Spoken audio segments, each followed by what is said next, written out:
Morning guys, and welcome to Microsoft Flight Simulator. Now, I'm told that some of you were not so keen, not so impressed with my Papa Westray flight yesterday.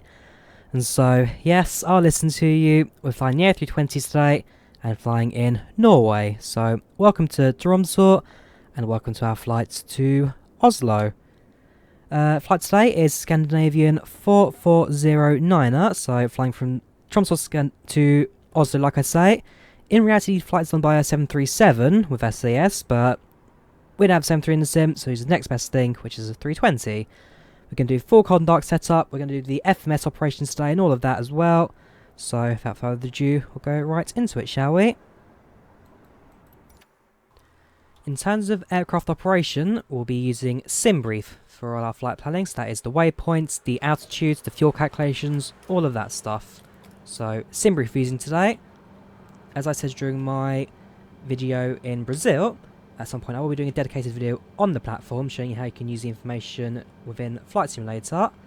But for today, we'll just be doing the standard setup. So, first things first, let's call the supplies we need. So, first thing is the fuel truck.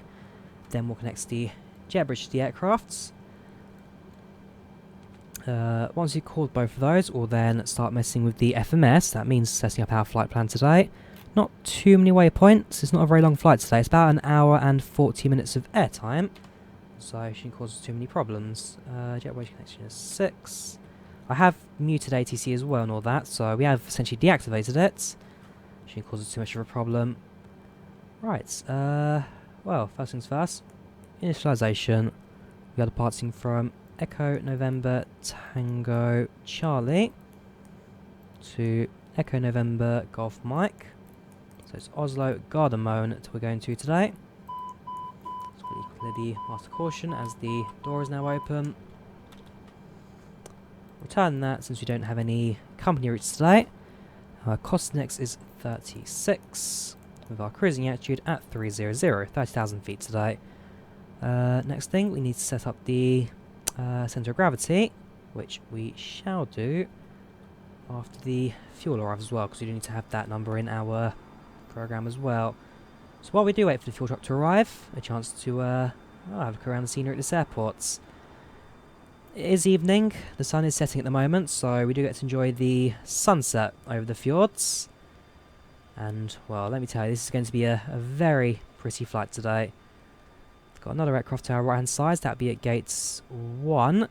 Also a few GA aircraft just parked over there. So that's a few things going on here at the moment. We'll be departing to the north as well. So the current active runway here in Tromsø is runway 19. We'll then be departing via the Amimo 1 Bravo departure. And that then takes us down to Amimo, start heading south. And then it'll be the Adobe 3 Lima into Gardermoen. In fact, I lied to you, it's not the 1 Bravo, I think it's the 1 Charlie, or 2 Charlie for departure. Anyhow, we'll wait for the FMS to arrive. Sorry, the fuel truck to arrive. While we do, we might as well set up the FMS parts that we do have. In fact, we don't even need that, don't we? 50.2 stroke. Centre of gravity will be 23.7. Block fuel will be, once the aircraft is loaded, 8.224. So it'll be 8 points, we'll say 222, yeah. If we now head over to the flight plan page, start putting our waypoints in. So, first before we depart, we then fly to Amimo. Next waypoints. After Amimo, we fly direct to Nonvu. After that, it's Tobit to Osvig. And finally, Adobe. Plug that in, insert that, head over to our departure, which shall be runway, well, I've got 19 here, but we runway 18 via the AMIM 2 Bravo. So that's our departure there. Make sure that all links up quite nicely, which it does. That'll do me. So insert that, and now let's have a look at it on the flight plan there. So stick you in plan modes.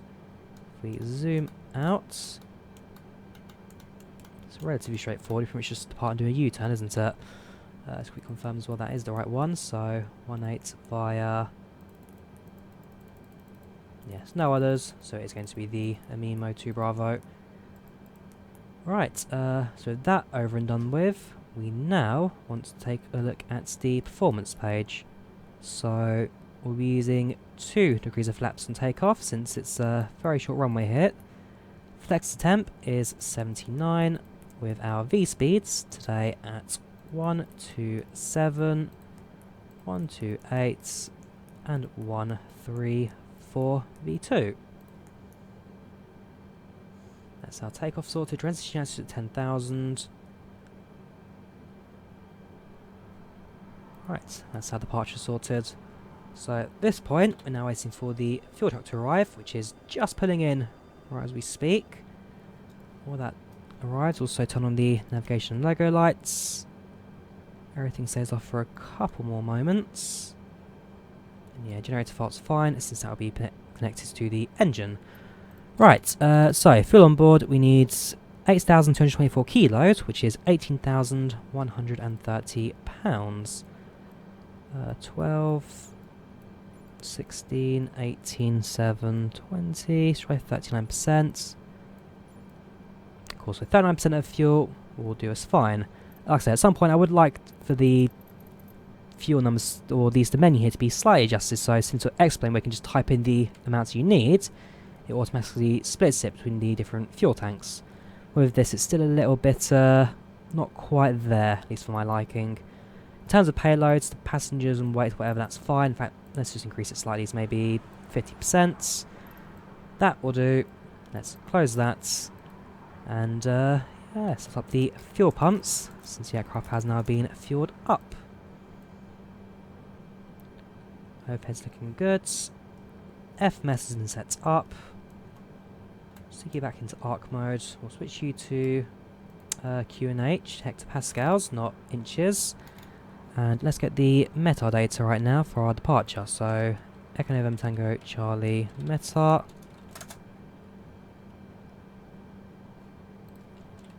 Thank you Google. Sorry, thank you Bing for not working, so we'll use Google instead. ENTC METAR.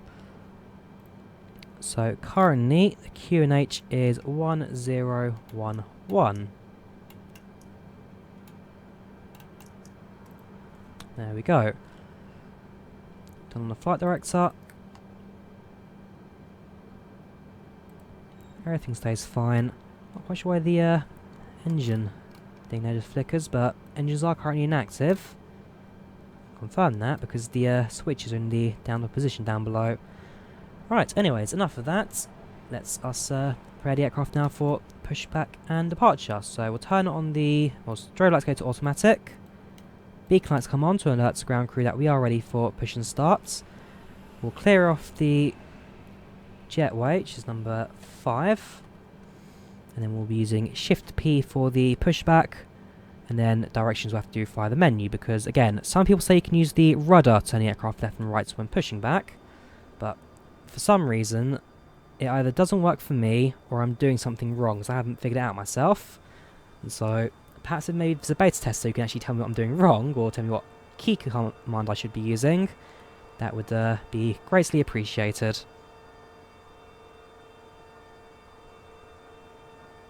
There we go, so jet bridge is away, aircraft's lights are all active, and alerting the ground crew that we need to push back. At least now that's when that the engine's going to start. That's the meaning of the strobes. And yeah, let's get the aircraft going, shall we? Before I forget, now would be a fantastic time to start up the APU. That way it can be independent of the ground power units. Looks like the pushback vehicle's moving slightly. Perhaps just park in front of the aircraft there. Alright, APU starting. We'll allow that a moment to warm up.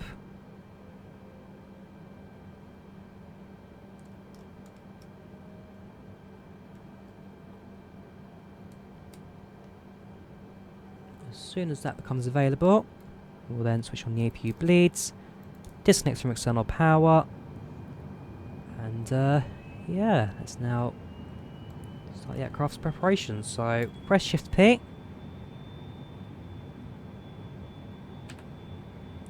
Pushback tug will now move into position, hook up to the aircraft's nose gear.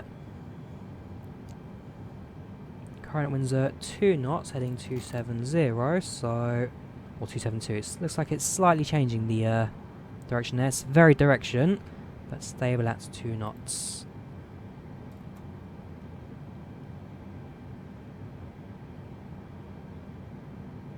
Parking brakes released. And engine starter, ignition mode on, engine 1 starts.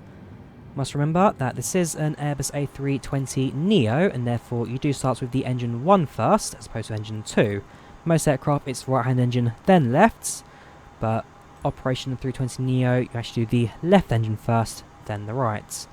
I'm not totally sure about the reason for the change, but it is something to do with the engines being involved.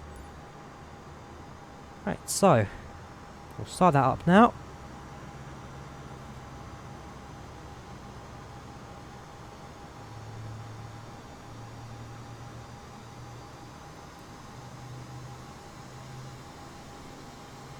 We shall pop open the menu and tell the aircraft to steer to the right.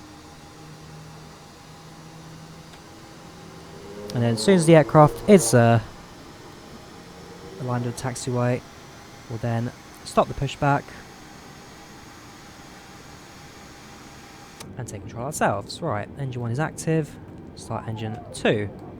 There's the PTU, the barking dog now sounding.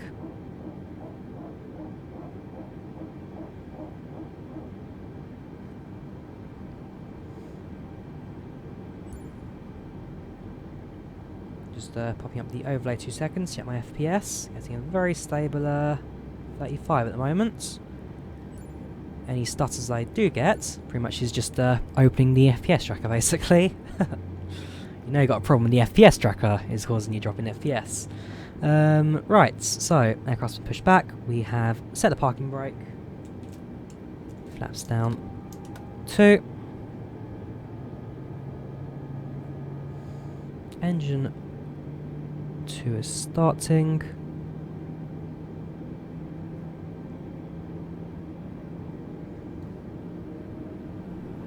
At this point we would do a flight control check, although not yet a page that's simulated. We do have a couple of ECAM options, but not all of them yet functional, so again, ECAM pages I'm sure will be something that we will see in the future of the 320, but not quite yet. Spoilers, let's arm the spoilers.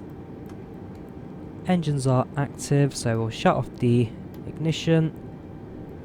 We will turn off the APU. We will turn on the taxi lights. And yeah, let's now make ways to the runway. So parking brakes released. A little bit of throttle in. And let's get going.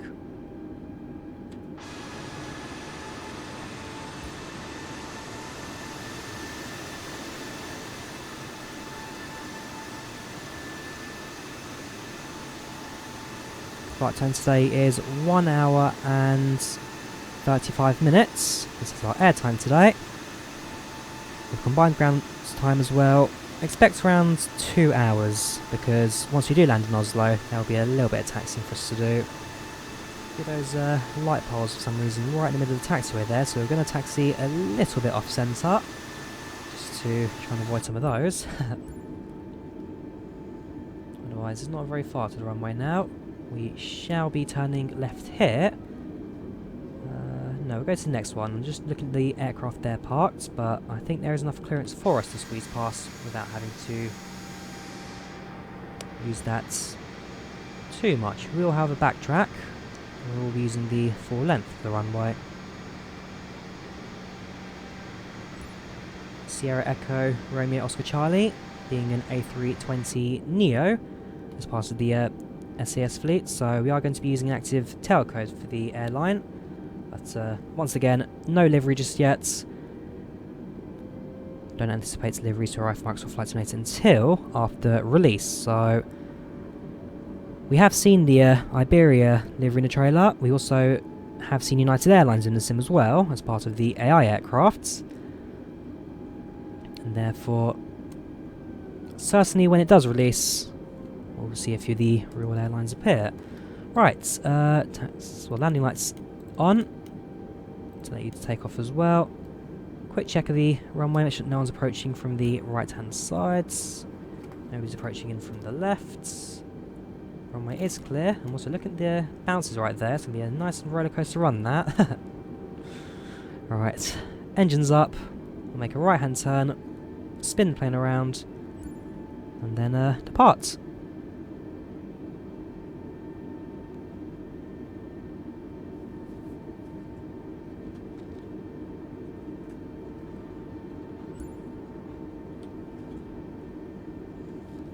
Also, before I forget, shall we set this also to 30,000 feet, our cruising altitude. Knew I forgot something after pushback. But yeah, make sure I rectify it before I need it. The vertical speed climb I'll sort out later on. Ooh, and also one more thing. You guys tell me that I'm using expedite mode, which is the reason for my autopilot not working. It's a non-functional button. It's currently in op. So potentially it will work in the future, but at this moment's time right now, it's non-functional, so I know it's switched on because I can't switch it off. Right, we shall be turning the aircraft around anti-clockwise today. Looks like there's the spawn of a road right there. A few cars popping in and out of view. I believe that actually may even be a tunnel, so the road goes underneath the runway. And therefore, not something that we can quite spot just yet.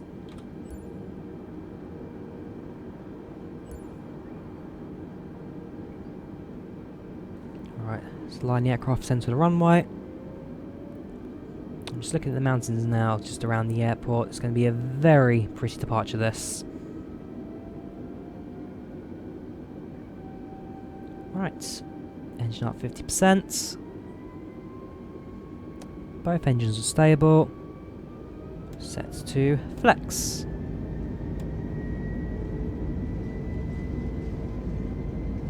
Push the stick down slightly just to keep the aircraft on the runway without premature liftoff.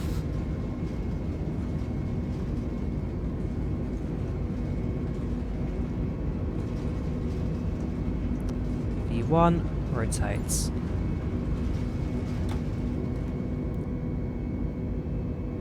Positive climb, gear up.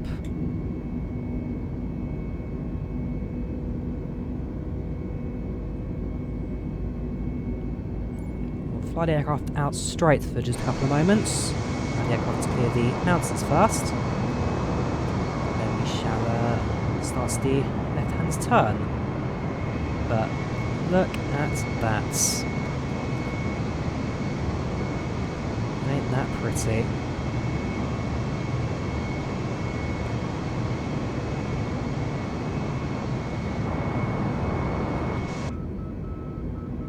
Bring back the throttle now to climb power. Thank you, 320, for stopping me from overspeeding there. We shall increase our flaps now.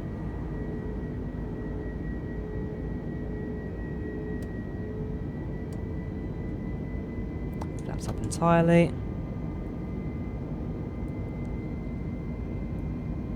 We'll bring the aircraft onto an intercept for our first heading, and then we shall switch on the autopilot. Hey, check that out. So, bit of permafrost. So that's going to be some parts of Tromsø, which does have snow all year round, and so do get a chance to spot out the window. Right, so far so good. Continuing climb at the moment at a rate of 2,000 feet per minute. Keep it at 2,000 once you pass 10,000. Also onto autopilot. The aircraft should be able to manage that without too many problems.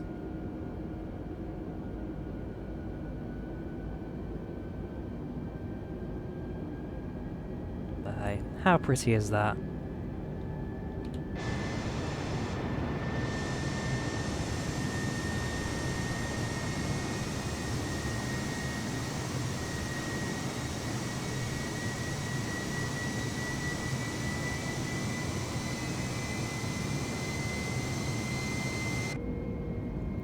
At this point, probably now worth turning on the autopilot, so we'll set it to 30,000 feet, climbing at, we did say 2,000, I think we even may do with 4,000 for climb out. So that comes on, we'll pull you back for 4. The aircraft will also make a left-hand turn to head towards the flight path. And just hold the stick slightly just to ensure a bit of stability. We have passed through 10,000 now, so we can turn on the, or turn off the landing lights even.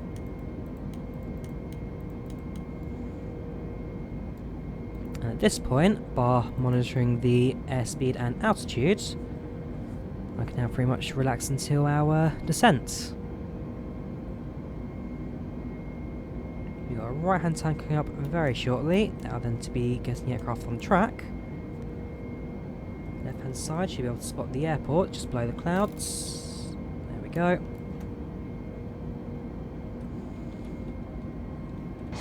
Yeah, very beautiful departure. And up here in Tromsø, up here in the Norwegian Fjords, I can imagine that some of the scenery really is the most beautiful in the world. The mountains, the valleys, the permafrost and the greenery, it just... there's nowhere in the world quite like it. So I've got another higher altitude layer of clouds to climb through in a moment. As we pass that, looks like it's around 20,000 feet at the moment. Things will then be, well, things will be nice and calm for us. Airtime is around 1 hour and 35 minutes, give or take a few. Plus the time on the ground, because at Oslo, Gardermoen, we do need to do a little bit of taxiing, so I can imagine that total engine on time would be close to about 2 hours on top of the 1:35.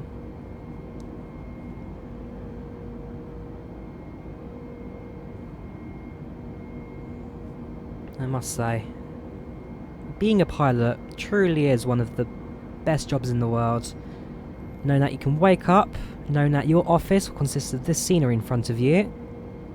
Truly is a shame that, well, for one, its entry requirements are super high, super hard, and two, the costs to get in as well, certainly not cheap, so, hey, for a lot of people, some dreams aren't meant to happen. Yeah. But hey, at least with Flight Simulator, and as they get better and better, they do a really grand job at actually being able to give you that chance of actually kind of being there. I mean, these clouds are phenomenal when compared to clouds in real life. The detailing, the puffiness of them, just how they look, how they feel to fly through, it truly is mind-boggling. Speaking of high altitude cloud, I should probably also on the anti-ice. For those who watched my initial flights to Inverness from London Luton, the A320 does ice up quite badly, perhaps a little bit exaggerated, but yeah, the simulator does have icing, and it does simulate its damage as well, so you can actually lose your flight surfaces if they do become completely frozen.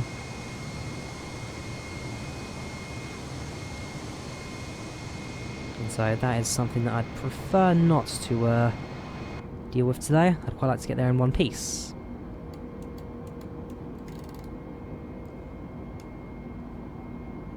Yeah, so the Mimo waypoint around 100 miles ahead of us. This will tell us, won't it? Kind of. So 24 from Molon, 122 to Amimo. It's relatively straightforward. 80 miles before we land, we need to start descending. So that will be around... just doing a few calculations in my head. 666 until we land. 569. We do also need to plug in our star once we do land, so perhaps we'll leave our top percent calculation for a little bit later. I have also got the sim brief charts, which I should also probably be reading, because this will tell me exactly where I need to descend, which is just before Amimo.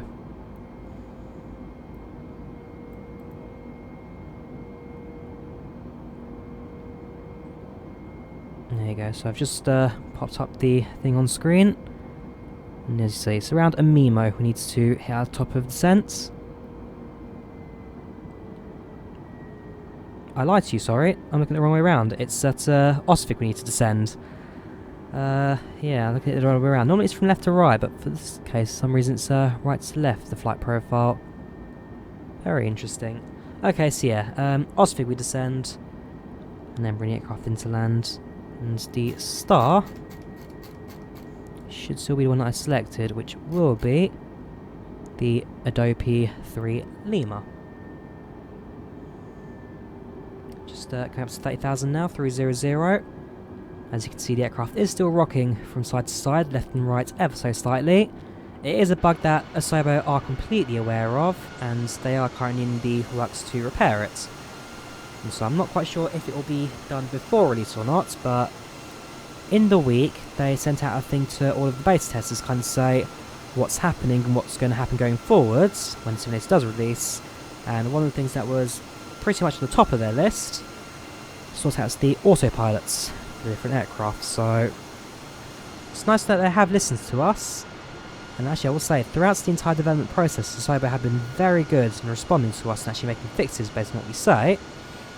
And yeah, it's nice to know that they will continue to do so long after the simulator's release. Presumably the forum as well will be open up to everyone. Everyone will be able to add their posts and kind of add their own reports and whatnot. And therefore, if anything else has appeared that perhaps the beta testers may have missed, then you guys do get a chance to actually put your word forward as well.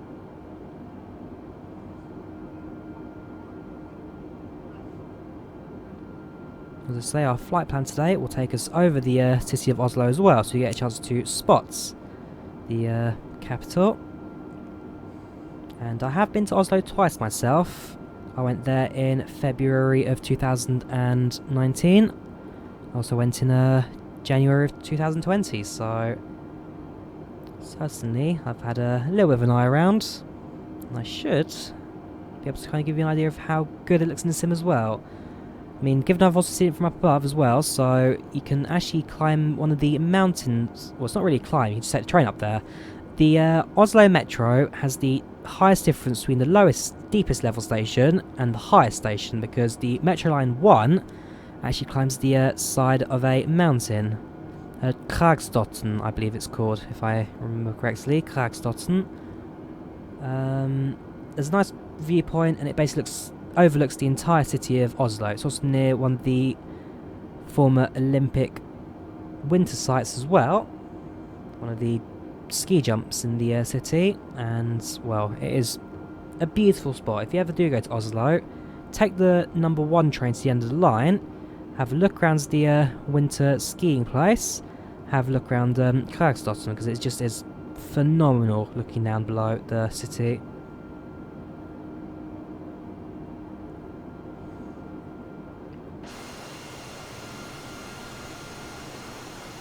Even this is phenomenal. I mean, just look at it. Just the hills, the peaks, the whatever down below. No simulator has looked this good, and it'll be a long time until something comes and looks even better. Flight dynamics aren't bad. Flight dynamics do feel good in these aircrafts. Not quite X-plane level when it comes to blade element theory, but in terms of actually feel like you're flying an aeroplane, it does do it to you. It does do it. It's no longer flying on rails like you have in FSX and P3D. There is actually some sort of flight dynamics going on. And so, it's very nicely done.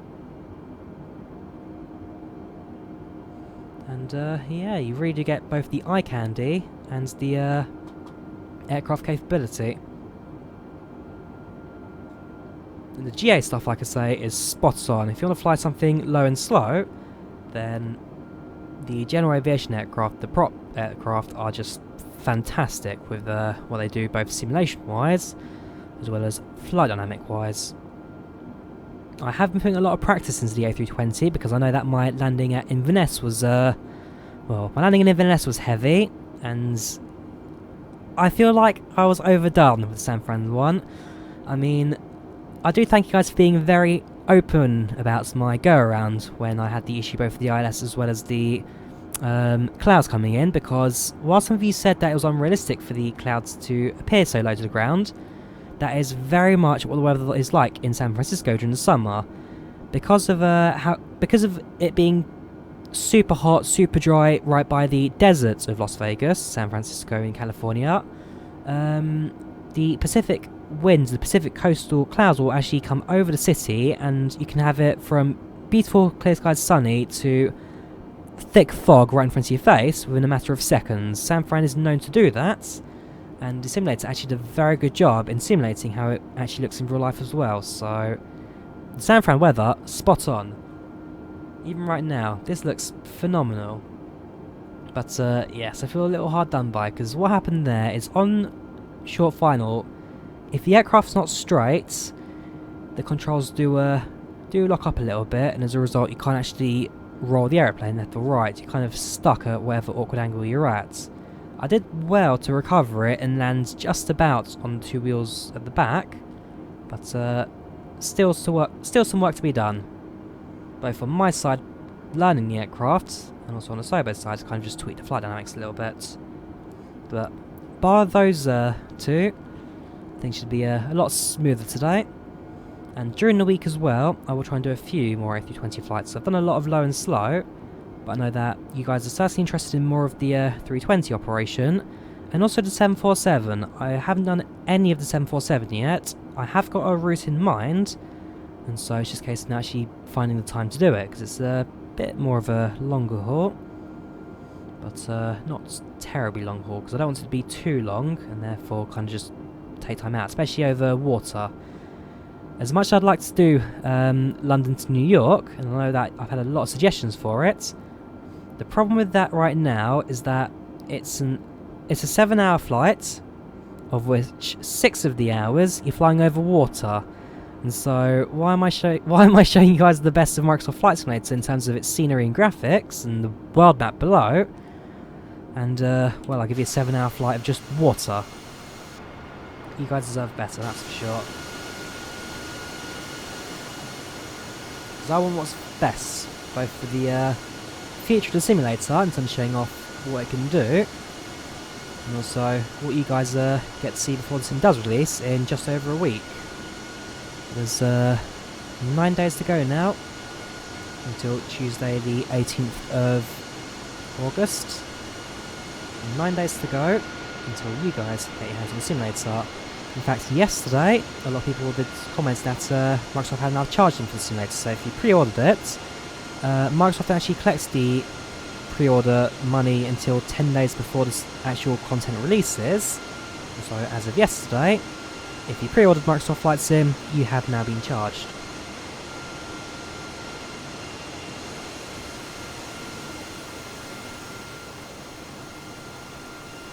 So just look at those clouds. So puffy, so fantastic. Quick check on the FPS. Right now we are at around 55, pushing 60, so we are really doing very well for the FPS at the moment, even on a mid-spec system like mine. So a lot of you guys also commented about what I've done to actually make the sim work on such a medium-spec PC. There is a video out on my channel where I go through both of my settings, as well as my overclocking, as well as other tweaks I've made as well, just to get the simulator to run spot on. Since that video came out, there is one more tweak as well that people have mentioned, and I have now implemented it as well. So if you go to the custom toolbar, turn off the VFR map.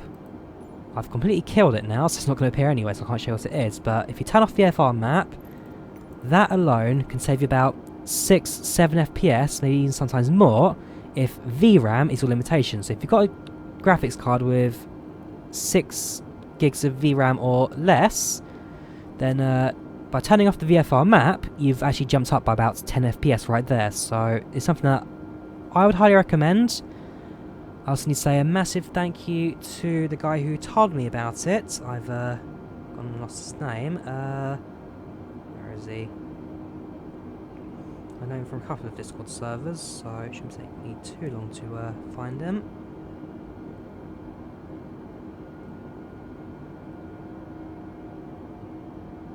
Evidence, please.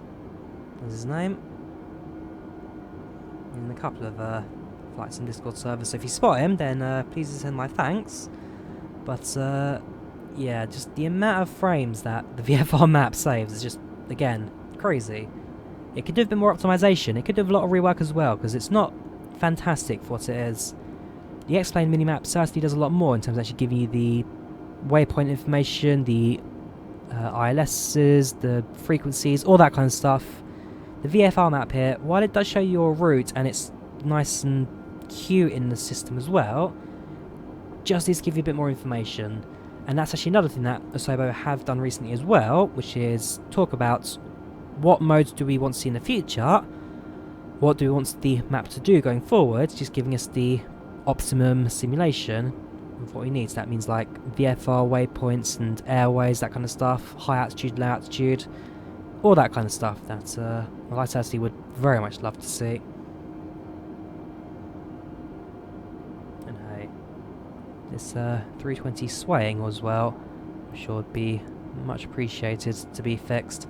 I could just do that. Actually, would that work? No, still sways a little bit as well, so I'm fairly sure that, well, what has happened is the sim is trying to be overly accurate. The A320 is trying to be too accurate for what it is, and as a result, it just feels like the yaw dampener is currently switched off. Now, as far as I recall, there isn't a yaw dampener switch in the A320, and so it's not like I've missed out a switch or something. And again, guys, it's not the expedite button, because expedite is an in-op switch. But, yes. I feel like there needs to be a small tweak with how the operation FMS works. Right, let's start looking into our approach information. So it'll be 01 left we're landing on right now. Just reconfirm that with the current runways. Yeah, 01 left at the moment. Via the Adobe 3 Lima. So as soon as we hit our top of descent, as soon as we come into land, we'll be able to follow that down.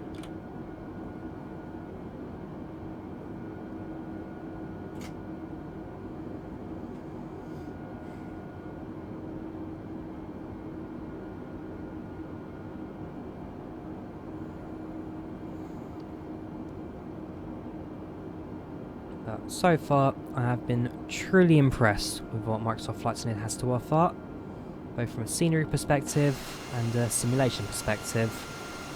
No flight sim is perfect. No flight simulator has ever been completely perfect in every single aspect of it. If I would say what Awesomes did right, so let's go with our facts. So FSX, what did FSX get right? Systems. It was the first flight simulator to give you, I mean, FS 2004 was rather good as well for systems, but FSX, because the developers had so long to play with it, 14 years until the release of this one, the systems that you get out of the aircraft, so PNDG 737, you have the original FS Labs as well, I believe was on FSX, the A320. You have a lot of the Milviz stuff as well. You also have the Quality Wing 787. Systems wise, FSX was great. P3D, also for systems. Systems wise, that simulator is spot on, and because they have 64-bit capabilities, as well as a lot of the accessibility for third-party programs to access, systems in P3D, you can get some really good aircraft out of it. X-Plane, without a doubt, flight dynamics. Aircraft in X-Plane feel phenomenal to fly. And the way that blade element theory works, I don't think any sim's going to come close until they can actually do the systems themselves. Aerofly FS. Actually, is Aerofly FS the PC one or not? Because Aerofly FS was the first mobile flight sims to do rather well before Infinite Flight kicked in. And so Infinite Flight, fantastic for mobile flight simulation, and well, in terms of graphics as well, you get the entire world out of that. But Aerofly as a whole, I think it's just the first kind of really put the love into the community. I'm not saying that Austin Meyer and X-Plane Laminar hate you guys, or Lockheed Martin and Microsoft hate you guys, but with Aerofly, there's a lot more hands-built love that went into that simulator, And, well, if you look at the PC desktop sim, they were currently in the process of building the entire world by hand, building by building. And, well, Microsoft's kind of just come in there and done it all in one go, but a lot of hand-built love went to that simulator. The flight dynamics weren't quite there, the aircraft weren't quite there, but they were honest. They were true to who they were, and they were hand-building that world bit by bit, block by block. At some point I really should actually just check it out, see what Airfly has, what it's like. It's not a simulator I've personally used, but it's actually one that I've had a lot of in the past. Flight gear as well, can't forget good old flight gear. And the thing that stands out for that, it's free, and it actually isn't terrible. A lot of people joke about flight gear because it is the free flight simulator and therefore doesn't actually have anything, but most of those people have never actually installed flight gear. If you guys watching this video, watching any of my videos or anything ever, if you want a flight simulator but you can't afford this or you can't afford any flight sim at the moment, please have a look at flight gear, because their community is small, but they're so active with what they do. It's amazing. You get freeware aircraft left, right and centre, you get scenery updates, world updates. The simulator's still in development, so it's got active team behind it as well. And yeah, just what they do at Flight Gear truly is phenomenal. At some point I should even cover it, because, okay, it's not the prettiest. Flight dynamics aren't perfect either, so it's not stand out in any of the features and functionality, but as a free flight simulator to get you into it, it really is a fantastic job at what it does. I can't say anything better, really. You have GeoFly, which was the first browser flight sim that allowed people to fly in school lessons and all that. But GeoFly, also rather good in terms of actually using the Google Maps data to kind of just give you the built-in flight sim bit on the browser, so it's not too difficult to run. And then, well, last one, Microsoft Flight Simulator. And this has to be, without a doubt, the graphics, the world scenery, the sky environment, and the customizability, because you can tweak every little detail so fine. It really is, again, no sim comes close. X-Plane's pretty good when it comes to tweaking weather, but visually it comes nowhere near close to this. Without doubt, the best looking sky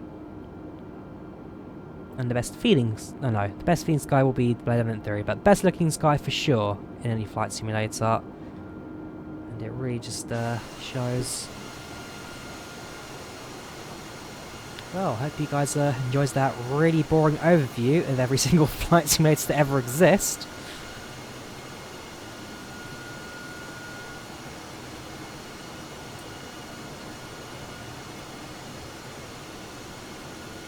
I mean, if we really want to go as far as well, we also got Flight Unlimited. Anybody remember that from the late 1990s, early 2000s? Flight Unlimited was, for a long time, the best simulator out on the market in terms of graphics, in terms of flight dynamics, in terms of aircraft selection. The OGs will remember Flight Unlimited, especially Flight Unlimited 3. 3 was like the pinnacle of the saga. And then when Sega announced they weren't doing it anymore, so I believe Flight Unlimited was Sega if I recall correctly, but if I'm wrong, someone please do correct me. When they announced they weren't doing it anymore, it certainly led to a lot of, well, disappointment, and for many, it was the end of the golden era of flight simulations. So, late 90s, early 2000s was the golden era of flight sims. Then, for a while, we were just stuck with Microsoft Flight Simulator and X-Plane. Well, it was F2004 X-Plane 9, FSX X-Plane 10, P3D X-Plane 11, and then now, well, we've got Airfly in the mix, we've got Microsoft Flight Simulator making a comeback. P3 and X-Plane aren't going away, they're going to both still kick around for a long time to come. So that's 4 simulators there right now. Flight Gear, again highly recommended, that's 5. Infinite Flight and Airfly, but Infinite Flight just on mobile, Airfly both on desktop and mobile, so 6, 7. There really has never been more variety in flight simulation than ever before.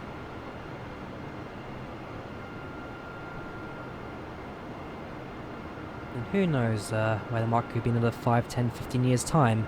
15 years ago, FSX was just releasing, and well, nobody knew that it would be the last flight sim from Microsoft for over a decade. Again, we did have Microsoft Flight in 2012, but well, we don't talk about Flight anymore. Yeah, that came and that went within a year of its release. You think Flight Sim Worlds didn't last very long? Well, Microsoft Flight managed to survive 3 months less than that, just to put you into perspective. The problem with Flight is that it was marketed as a flight simulator, but published as a game, and as a result, there was a really big mismatch because those who were dedicated to flight simulation were either disappointed by the limited world, so you only had Hawaii initially and you could then buy Alaska on top of that, so you're disappointed by either the amount of world available, or you were disappointed by the aircraft selection, which again was very limited at the time, and just the how locked down everything was. And then, if you're a gamer, you were rather disappointed with just how, again, locked down everything was, how expensive the extra purchases was, so every single aircraft you had to buy separately. Alaska, you had to buy the scenery separately, and it was a really, really bad sim for microtransactions. Microsoft have learned from their mistake, and it looks like Microsoft Flight Simulator 2020 will not have that issue for sure, as well as allowing you to fly around the entire world, but yeah, it's a whole different environment, a whole different sim entirely, this compared to Flight. Although, again, Flight wasn't terrible. Oh, okay, Flight was terrible, but it wasn't a catastrophe, a complete catastrophe. It was a catastrophe, but not a complete catastrophe. There was one or two things that it did do right, and some modern flight sims still kind of used some of those lighter features from it as well, in terms of like customizability, the map as well, functionality wise. And so I have got a video on that, certainly worth a watch if you want to learn more about what Microsoft Flight was. And if you are desperate for a free flight simulator and you don't want to get flight gear, but you do want to get a free flight simulator from Microsoft themselves, then I have also got a tutorial on how to install Microsoft Flight in 2020, because while Games for Windows Live no longer exists, it is still possible to install Flight. You have to download the installer from their server directly. You then need to install what's left of GFWL so that you can actually have the key to run Flight, and since Flight was a free game, the key is basically just automatically unlocked. And then use an item called Flight Toolkit to basically unlock the simulator, and then run it all from that. So it's not terribly complicated, there are a few steps you need to follow, but once you've done it, then yeah, you've got yourself a flight simulator.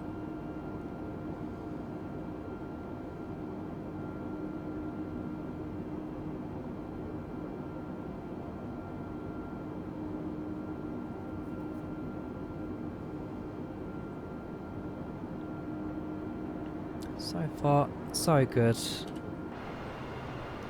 a little bit more permafrost down below. So that's the higher altitude ground as well. It's actually not, well, it was actually not 30,000 feet off the ground. 30,000 feet from sea level, but at the moment that looks around, it's between 15 and 20,000 in terms of the ground altitude.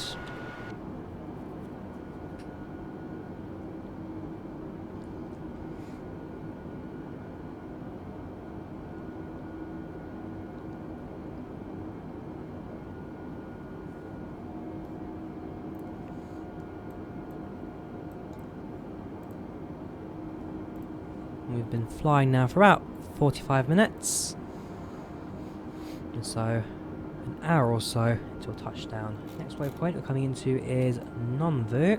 Coming up to that is Tobit. So Nonvu, Tobit, Osvig. Is that really it? There's not really that many waypoints at all. Okay, how many miles is that? 614. We're currently approaching 412. So as soon as we reach Nonvu, only about 200 miles to go until we land Although, actually, is that the... sorry, that's 200 miles to Adobe. We then also got the approach as well, so... It's a little bit more than that to go, actually.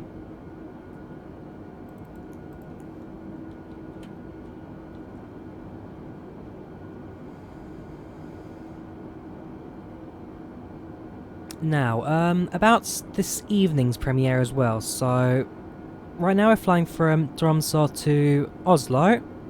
This evening, we're doing something a little different. So, it's a flight from Paris to Burat.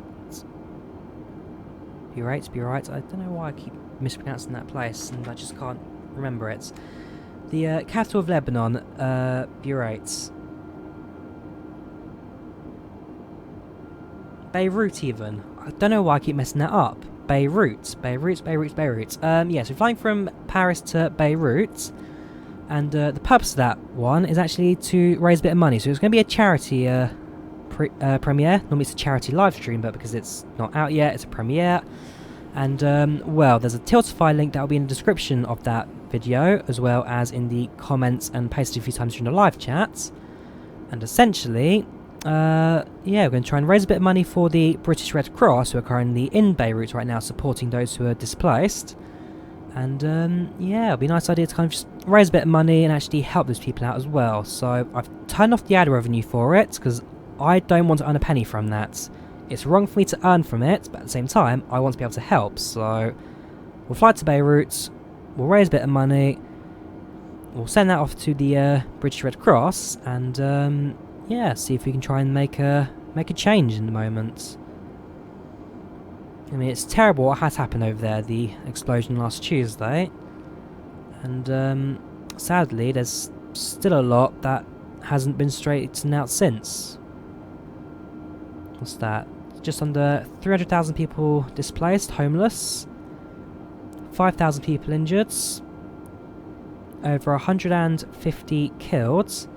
And still around 80 people missing, so they can't find them anywhere. Nobody's been found. They haven't found them alive in like the rubble or wreckage or anything. No one's tracked them down at any hospital or anything. Just 80 people who have just disappeared off the face of the earth, basically.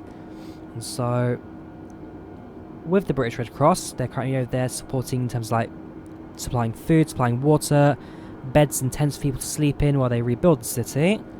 And so, like I say, the purpose of this evening stream is to kind of raise a bit of money and help people out in Beirut and hopefully see Lebanon thrive in the future. So I have done a few charity streams in the past. So, for example, in June I did the flight QF10 from London to Melbourne via Perth, and the purpose of that one was again Red Cross, this time raising money supporting COVID-19. So I do like the work of the British Red Cross. Red Cross International as a whole, they have had a few controversial times in the past, but if you look at the British Red Cross directly, the BRC, they've been relatively clean since its formation up until today. So RCI on the fence, but BRC, the work they do is phenomenal. And so, like I say, if I can raise a bit of money for them and have that sent over to Beirut, absolutely something I want to do going forward.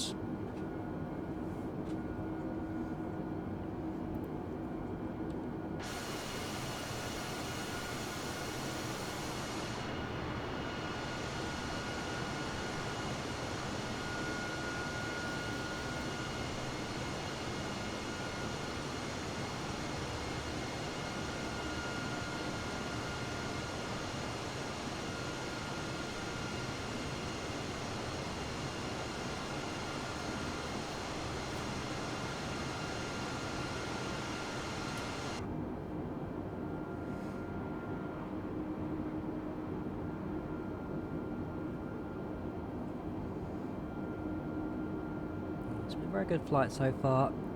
Nothing for me to worry about. Still got another 30 minutes or so until we hit our top of descent. And therefore, yeah, it should be smooth sailing between now and landing. You're approaching to Oslo right now. Let's have a quick look at the ICO information. Echo November, Golf Charlie, Golf Mike even, Gardermoen. What is it? 10 knot winds. Visibility plus 10 miles. Oh, so that's the forecast. Current weather, 2 knots from variable direction, so 2 knot winds, it's nice and smooth. Temperature is 17 centigrades. 1021 pressure. Visibility plus 10 kilometers. QNH, yeah, 1021. Okay, so as it stands, things are looking very calm in the capital. We'll plug that in now. I mean, the time I'm recording this, that's current weather. There's always a chance that when it actually goes live, it could be very different indeed. Who knows? It could be thunderstorms, it could be snowing, it could be wiped off the face of the earth, for all we know. Who knows what can happen in Norway these days. Oh, Norway. Those guys in Scandinavia and their strange ways. Nah, I like Norway. I've not met a Norwegian who I don't like, basically. Been there on 2 trips. I do know a couple of guys. In fact, the entire Scandinavian region, even the entire Nordic region, I've never met a Nordic person I don't like. That's Scandinavia, plus Finland, plus Iceland. Never had a problem with them. It's a very nice part of the world to live in. And, yeah, it's just a very nice place to be. Right, we're going to take the winds as 360 because at the moment it's variable direction. But it just says VRB is 02 knots, so we'll take it as 360, which is the forecast wind direction, and the current wind of 2 knots. Transition altitude, we'll make that 10,000. And decision height will be 150 above ground. 4 flaps. And that's that. Just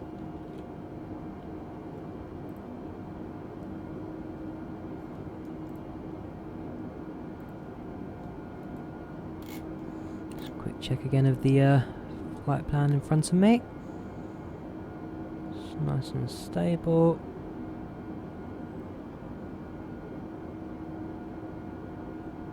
There's a fair distance between MMO and non-VU, and the midpoint is at some point just before non-VU, so about midpoint now actually I'd say.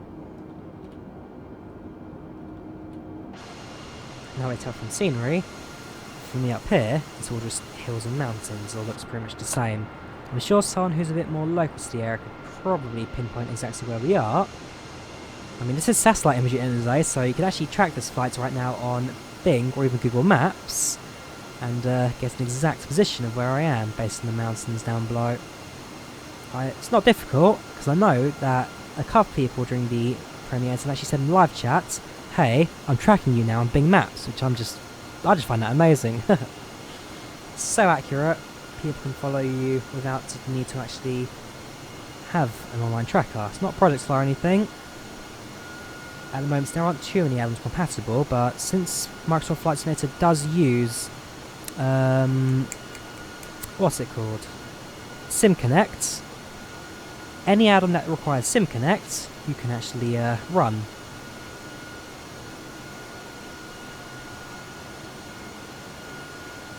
So for me, the big add-on I'm waiting for right now is PAX, which has recently released as version 1, and the new menu and all that looks fantastic.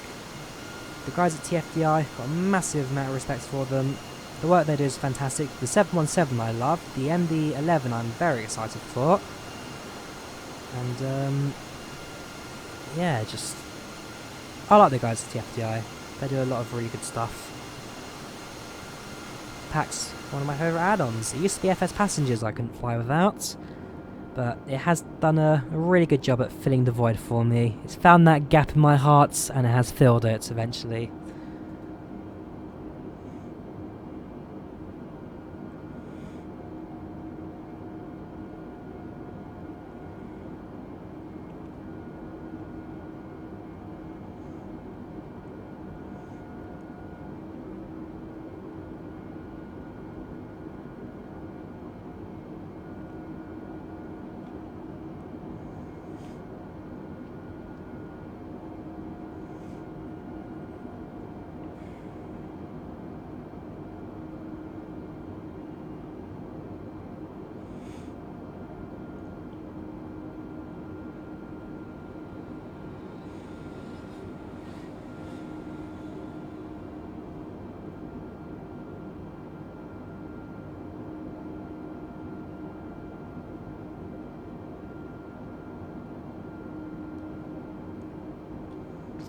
go. So if I look at the map now, when waypoints start to build up as a cluster, that there is the entry points to the star.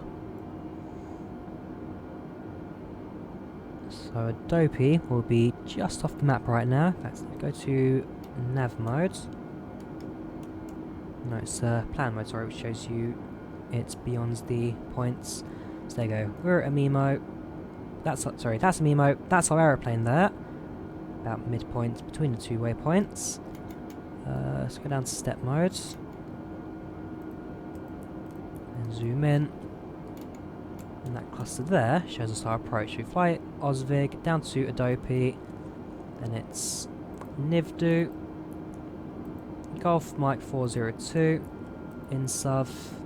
At this point we decelerate as we approach Ogras. Then it's Xikla.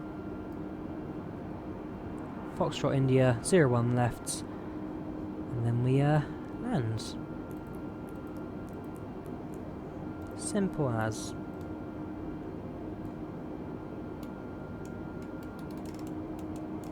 So around 80 miles until we arrive at the airport. That's when I want to start our top of descents. Rule of thumb, it takes 80 miles to descend 30,000 feet at 2,000 feet per minute. There is a calculation exactly of what we can do, work out, as well as including your airspeed, but based on my own basic knowledge of flight, it's around 80 miles for 30,000 feet at 2,000 feet per minute. And then you don't need to adjust it too much at any stage until you do bring the aircraft into land.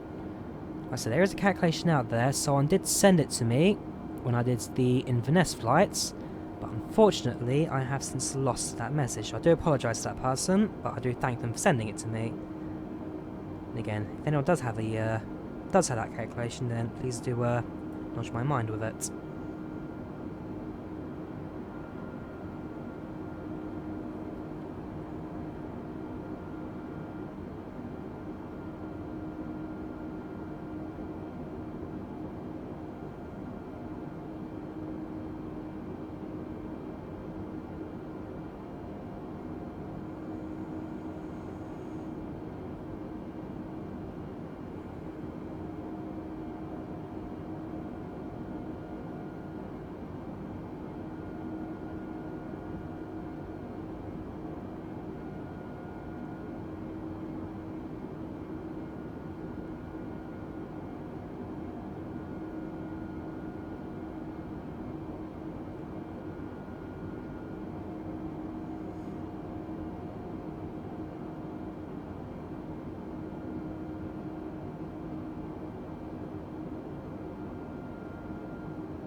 Too much of the ground we can spot at the moment thanks to the clouds, but again, this part of the world it's actually pretty down there. You can still see like the shapes of the mountains coming through the lighting.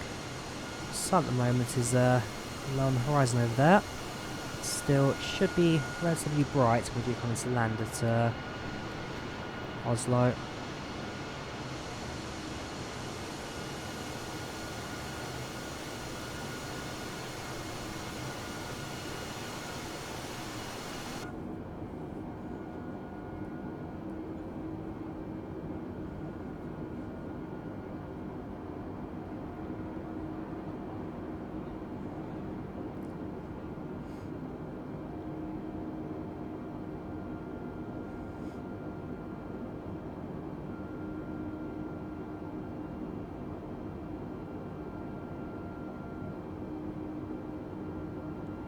Here we are, rocking, side to side, left and right. Our passengers are long asleep. It's the all-new Airbus rocking feature, and so to calm the passengers in the cabin, to relax them enough to sleep, you rock the airplane like you rock the cots to set your baby to sleep.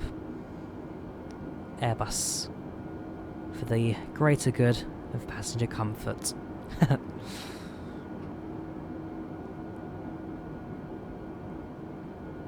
Yeah, eventually they'll sort it out. Like I say, my guess would be that because it's trying to be too precise with its current heading, it can't quite figure out where it needs to be. I could deactivate Autopilot and just keep it stable like this, but eventually the aircraft will then just kind of, well, eventually it will just drift out of heading because I'm not going to be doing it all manually. So we'll bring Autopilot back, we'll let it do its thing.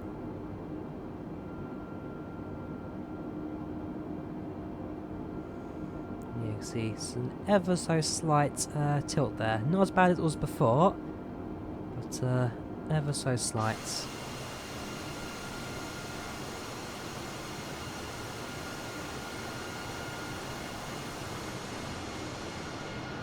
I had a lot of questions recently about my hardware. I am using the Thrustmaster HOTAS Warthog. I've got the Warthog stick, I've got the Warthog throttle. For my rudder, I in fact don't have rudder pedals. I'm using an Xbox controller. I know it's not the right way of doing it, it's not professional. I'm using an Xbox controller on a modern flight sim. But, well, eventually, once I do buy a set, I will buy a set of rudder pedals at some points, but for now, using the right trigger stick for rudder isn't bad. It's not too difficult once you kind of get used to it. And I know that a lot of people will be using stuff like Xbox controllers to fly in the simulator, and, well, yeah, it is certainly possible. And also, one thing that I have noted as well recently, well, I don't know how much I've noticed it, but especially in the loading screens, if you have two monitors, and I'll tell this to beta users right now, if you have two monitors, when the simulator is loading, move your mouse to the inactive monitor, the monitor that does not have the flight sim, move it across, and either press the right mouse button or the middle mouse button. And what it seems to do is actually puts a little cursor on your screen, a little white dot, and puts it in the middle of the screen, which is similar to what you use in train sim worlds, the white dot cursor. And my guess, it could have something to do with the future Xbox controls, with actually being able to move around the cockpit and manipulate the switches. And the way Train Sim World does it is expert, especially on console. Train Simulator on the console is very... Sorry, Train Sim World. Train Simulator is on PC only. Train Sim World, however, is on console, and the amount of fine-tuning of dovetail put into that is fantastic. You can drive any train just on the Xbox controller. It's fantastic. So, yeah, similar system in place for Microsoft Flight Sim. I'm sure then the console users will be in heaven when it comes to flying their aircrafts. And also, there are a few peripherals coming out as well. I know Thrustmaster actually have done a flight sim stick and joystick for Xbox One. That came out, so I'm not sure if it came out recently or it's coming out soon. But peripherals are now starting to arrive for Xbox that will be fully functional with Microsoft Flight Simulator, which again, it's amazing the amount of support we're going to get in the future. I mean, I'm not a console user myself, but any way to see new people into the sim, any way people kind of get introduced into the whole flight simulation genre, I mean, it's the better it is for everyone. The more popular it is, the more developers that are developing for it, the better we see out of it, the more improved things get. So, certainly, something to watch out for going forward. I mean, you look at some of the recent announcements as well when it comes to sceneries. Actually, both sceneries and aircrafts. I mean, recently, as I say, we have the Vienna scenery coming from Gaia Simulations. The Vienna looks fantastic, and in fact they announced another airport as well, didn't they? It's a small regional, but Zell Amsi, I believe it was. They're going to cover all of Austria. I can tell you now, Gaia Simulation is going to cover all of Austria. Drawyah Design, the Polish Airport Kings, they're going to be back. Aerosoft, I'm almost certain they're going to be back. I actually haven't seen if Aerosoft have announced sceneries for their sim yet, but well, mega airports will definitely be coming across. And again, Helsinki, I am very excited for. In fact, with Helsinki, hope they'll have the upgraded airport layout, because the current version is now several years out of date. So the Archer's hangar, the original Finnair hangar, that's since been wiped out. They're now building a new terminal there, Terminal 3. And yeah, things are very different at the moment. But yeah, certainly excited to see how things go with that. Who else have made announcements? So we've got the F-14 Tomcat on the way. We've got the PMDG 737, can't forget those guys. We've also got a glider coming. I can't remember who makes the glider, but I sent a message to someone, so I can give you the developer's name now. It's Iris Flight Simulation, that's it. So they're creating the what type of glider was it in the end? Was it a Grob?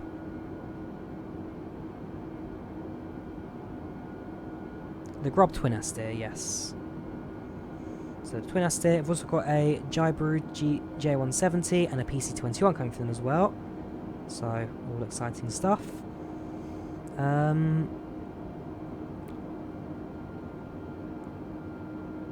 There's that microlight Piper Cub-like aircraft I still can't remember the name of for some reason.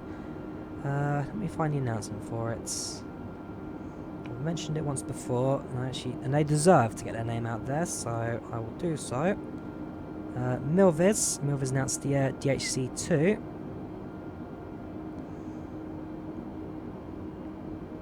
Big Tyre Productions and their Kits Fox, that's the one. And I'm sure there's a lot more as well that I haven't even named, because there's just so much being announced right now, I can barely follow. So it's DC Designs doing the F-14 Tomcats. FS Dream Team, Chicago O'Hare, that's been announced as well. Flightbeam Studios, they're doing Denver. Flight Simulation also announced that they're doing some stuff for the new sim as well. There's just so much going on right now, I can barely keep up. Milvers as well, Milvers and their 737-200. That came out of nowhere. I mean, I talked a minute ago about how their aircraft are really good systems-wise, but don't forget, they've kind of disappeared off the face of the earth in recent years.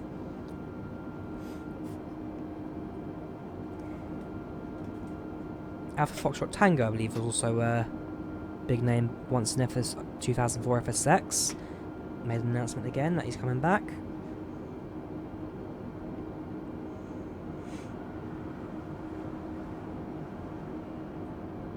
There's so much to the simulator, so much that's been announced, so much that's on the way, and almost definitely stuff that'll be on the way also for release as well on day one. It's just, it's beautiful. The future has never looked so bright in flight simulation.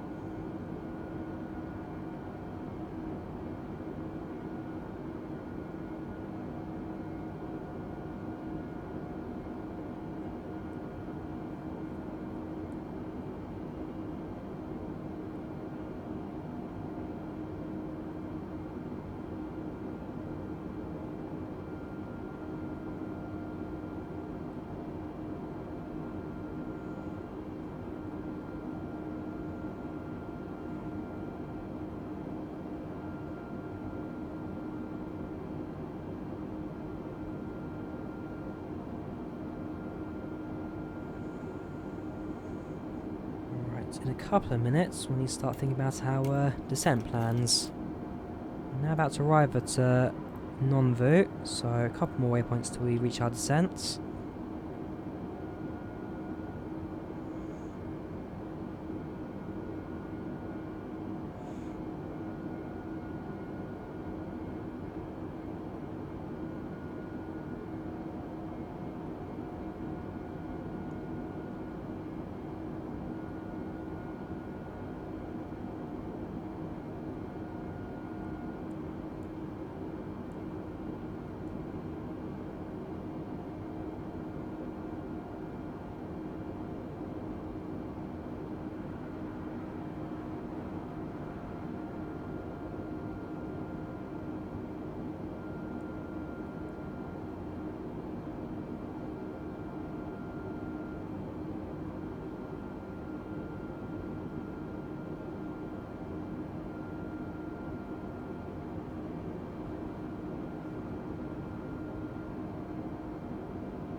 Terrain's getting a lot more flat now down below. We have left the majority of the fjords behind. It's still not completely flat terrain just yet. There'll be a few more hills for us to spot down below. But certainly the departure was a stunner. I'm sure the approach as well will have some rather fantastic scenes as well to keep an eye out for.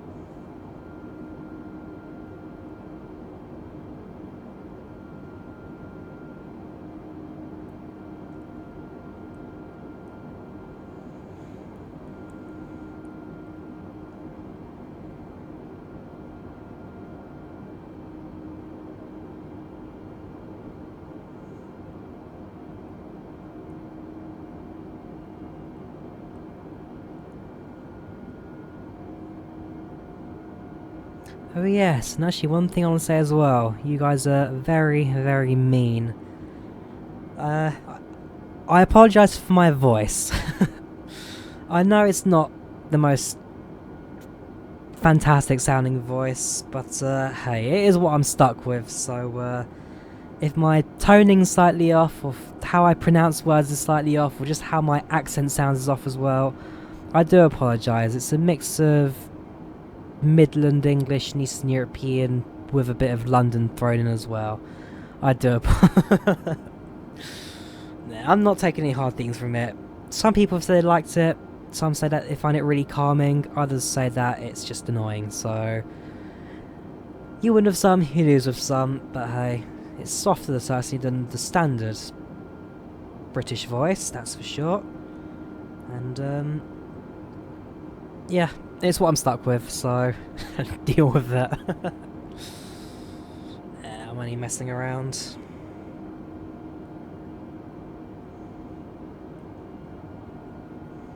At some points in the week, I'll be. I've got 2 flights. I've got 3 flights plans that I want to do in the week. First of all, I want to do one in around Africa. I haven't quite thought exactly where I'm going to fly around, but I've got Nairobi in my head, so I think I'll do Nairobi at some point. Another flight I want to do in Hawaii, so I want to do a couple of the islands in Hawaii. Now that is a route I do have in mind. There is a flight that I do want to do, and so I'll be doing that for sure. And then the 747 route, another one that I have also got in mind of exactly where I want to do. It's just a case of actually finding time to do it, because, well, how long is actually the route? Let's have a look.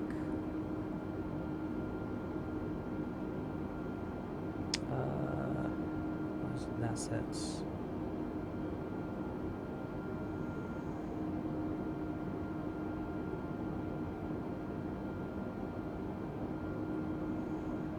Ouch, is it really a 5-hour flight? Oh no, it's 2 hours and a half. Okay, that is perfect. That's nowhere near as bad as I thought it was. Okay, 2.5 hours. Perfect. I'll be doing that in the 747 then. Probably even next weekend, to be fair. I mean, a flight in that aircraft will definitely be big, and therefore, certainly one I was going to get the audience for you guys to watch. And so, certainly next week, we'll be having a look at that.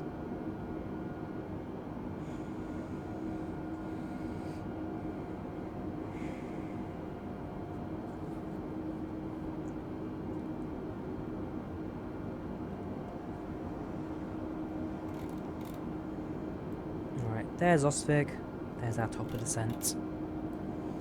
We'll do initially 2,000 feet per minute. If we then start appearing a little lower than we need to be, then we can increase that slightly to about 1,000 feet per minute. And then we'll continue our descent, see how things go, and eventually we'll just take it on manual control and just guide the aircraft in freehand.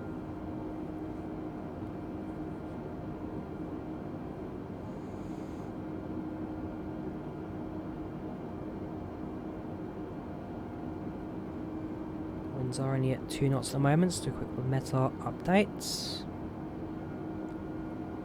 Yep, still at 2 knots, so no worries about that. Visibility still plus 10, a few clouds in the area, but overall, nothing too bad.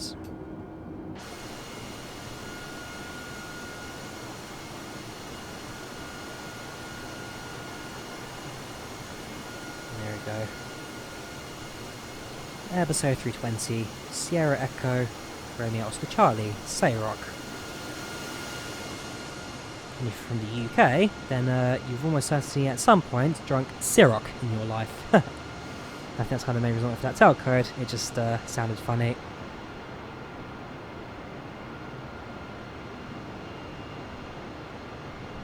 Again, just look at that, it's beautiful, it truly is.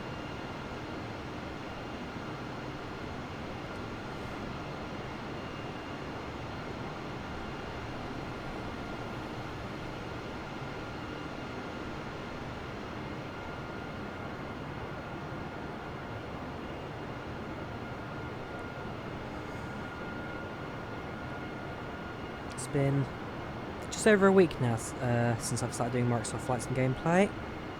Last Saturday we got our first look at the simulator, and so since then, well, yeah, it's been phenomenal. 370,000 views, 3.7 million minutes watched, 3,123 subscribers.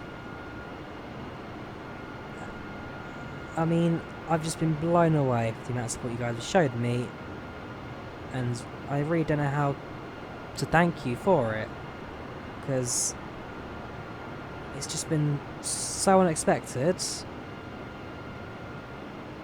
blown out of proportion. I don't know how to thank you, because it's just so amazing. You're all superstars, every single one of you. I do hope that once Simulator does release, a few of you guys will also stick around as well. I mean, I do expect to see a drop in numbers when the Simulator does release. I mean, everyone will be streaming it, everyone will be recording it, people will be playing it as well, so you don't need to watch the videos anymore to get all the latest updates. But for those who do stick around as well, then for sure, expect better content on the way. I mean, I'll be able to actually start live streaming as well, so there'll be no more pre-recorded premiere. It'll actually be live feed for me to actually talk to you guys in the comments and respond to what you say. And yeah, those flights are usually the more interesting ones, because there's only so much I can do sitting here on my own at 10 minutes to 1 in the morning. Yes, it's currently, ooh, really is coming up to 1 in the morning now. I should probably go to sleep as soon as I finish this one. I'll finish flying, I'll then stick it in the editor. I'm going to cut the intro and outro loading screens just so that it's perfectly cut, as well as make the screen fade from black at the start and all that. So just a very minor snip here, snip there, and then allow it to upload overnight. But yeah, live streams will be much more engaging.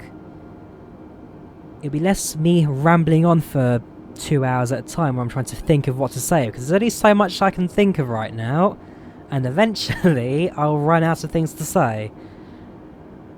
It's not easy, especially for some of the longer flights, to actually fill the time and keep it engaged. I wish I could read the chat right now and see what you guys are saying. It'd be like, oh hey, this guy asks, what is your current graphic settings at? And I could be like, at the moment running everything at high, with a few options push up to medium, with a few options push up to ultra, the maximum graphic setting, and then 1 or 2 set down to medium, because anything higher than that you don't need. So for example, water waves. Medium, high and ultra look exactly the same while eating more of your frame rate. So water waves, pro tip, set it to medium. It looks no different and it's just as good. Another one as well, trees. Set trees to medium. They, 1, look fantastic still. They're full 3D and sit there in the terrain.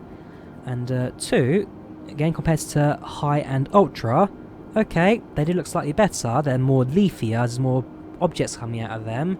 But especially in certain areas of the world, they start becoming very, very frame rate heavy, and therefore set it down to medium. You don't need it any higher than that. If your system can handle it, then of course run it on the higher spec, but not everybody has the NAS computer, not everybody has the super high spec. And so one of the things that I've kind of had as my own personal mission, I guess, is kind of shove the simulator on a more modest PC, something that someone like you would probably own yourself. And for the most part, I think you guys have been rather impressed with what you've seen so far. Okay, Inverness and yellow one, San Fran to Las Vegas. Sorry, Las Vegas, San Fran. Those two weren't the best. I'll put my hand up, I'll say they weren't the best. I could have and should have done better. It was only until after I released the spec video I talk about my system settings and all that. On Saturday and Sunday I did those videos. Then I released the spec thing on Tuesday. Sorry, actually, I released the first one on Tuesday. But then there's a few inaccuracies that I was told about, so I deleted it and redid it on Wednesday. But basically, all of Monday, I spent going through settings one by one, adjusting them to see what would run best in my sim. The 2 weeks video, then I got told, no, you've done a few things wrong. In reality, this is what some of these options actually mean. So some you got right, some you got wrong.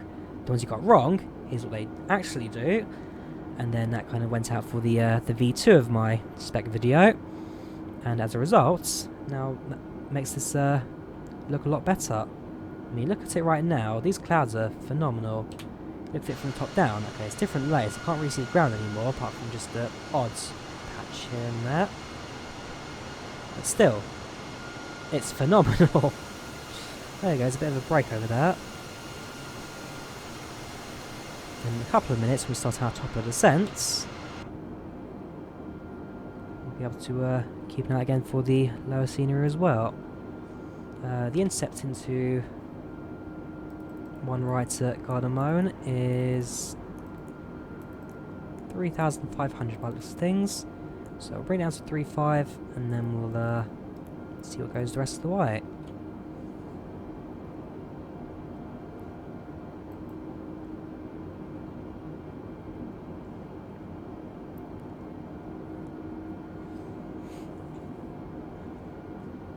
And so while this premiere is live, I'll be, well, I'm not at home at the moment.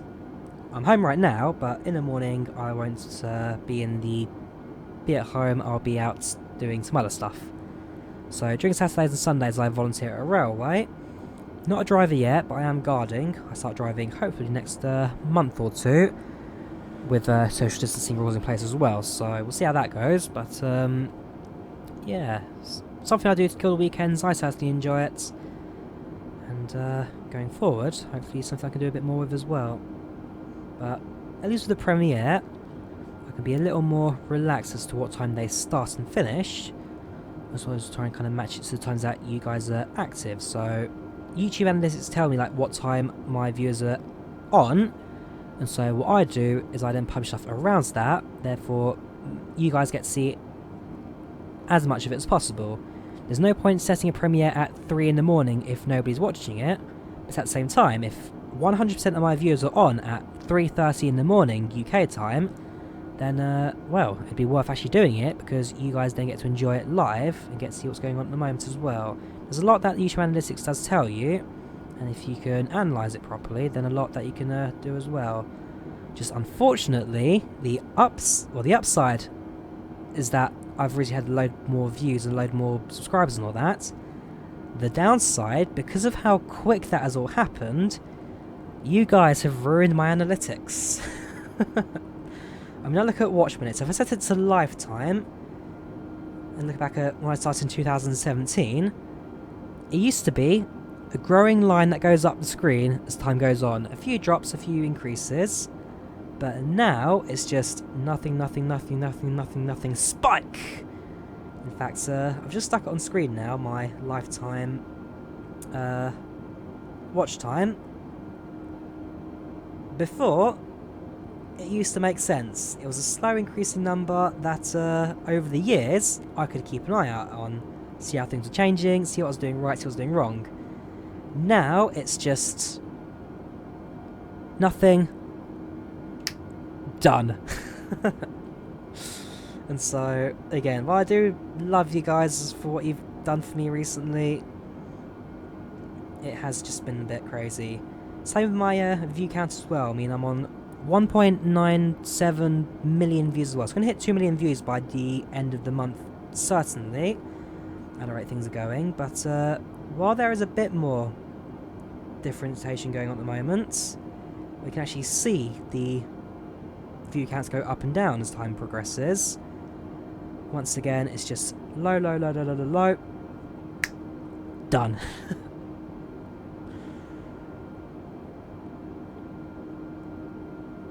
At some point, once things start to stabilise a bit more, and then I actually know who my long-term viewers will be, my short-term, that kind of stuff. So once I've balanced that all out, then things will be a bit more interesting to see how they change.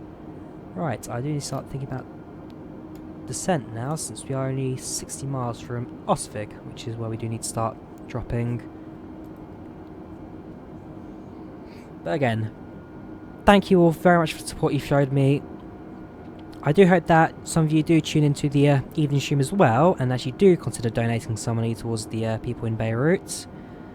And yeah, it should be a really good flight this evening. I mean, I know it's a good flight because I've already recorded it. And the reason why Saturday I only got the one flight in, which was West Ray to Papa West Ray, is because that flight I recorded at 4:15 in the morning on Friday. Sorry, no, 4:15 in the morning on Saturday. So I did that, recorded it, went to bed at about 4:30. Woke up for 9:45, so that was what, 4 hours and 45 minutes of sleep. And then went to the Lido and guarded trains. So, okay, I didn't quite get the minimum. If it was a mainline railway, I'd have missed out on my minimum required rest. Since it's a volunteer society, it's not quite as strict there, but I did check with myself, first of all, was I aware, am I awake enough? And I did consider actually stepping back as well, because if I wasn't fully awake, then, well, I'd just be a safety hazard. So I did consider it, but then the morning did see me doing some manual labour, and that certainly woke me up. A lot of heavy lifting, a lot of moving stuff around, so that for me was kind of like, okay, I'm walking straight, I'm looking straight, I can see what's going on, I'm not dozing off. Just under 5 hours of sleep. It's not optimum, but it is enough. It is enough. And then tonight, well, it's like I say, it's just ticks over to 1 in the morning right now. Ready for you guys to enjoy it. I'm guessing it'll be starting at 11 AM this, but I'll see how the analytics show. And then, yeah, I'll probably get around 6, 7 hours. Well, I'll get 7, maybe 8 hours of sleep tonight. It's going to be a good one for rest. And then hopefully by next week, my sleep schedule will be a bit more standard. Another downside as well. So because I am doing videos virtually every single day now, and because these are flights and therefore can take up to 2, 3, in the case of Paris to Beirut, 4 hours, well, they take a lot of time to record. And then I need to trim the start and finish to kind of, again, have the loading screen cut out and to make it fade from black, so I need to then render that. Then I need to upload it, do all the metadata and all that, so yeah, it's been a very few late couple of nights, but once Simulator does release, on Monday I'll do a video, on Tuesday I'll live stream, on Wednesday I'll do a live stream, on Thursday I'll then be doing Train Simulator, Train Sim World even. Friday, I'll then do another live stream. So again, next week will be full of premieres. The week after will be full of live streams. And then the week after that, I can finally take a rest, take a breather. But the amount of motivation you guys have given me recently to actually do this stuff, to actually push this content, it's the reason why I do it. It's the reason why I do it. It's for you guys. You've been so fantastic to me. And you deserve it. You really do.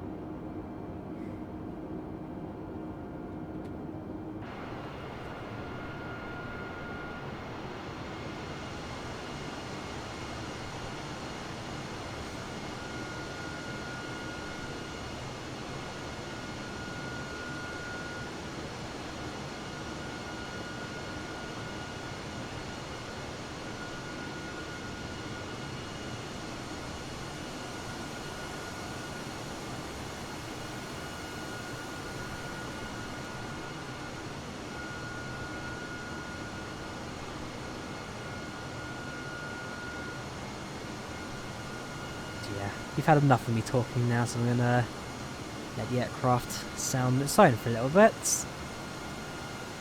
Chance of peace and quiet. He says while still talking.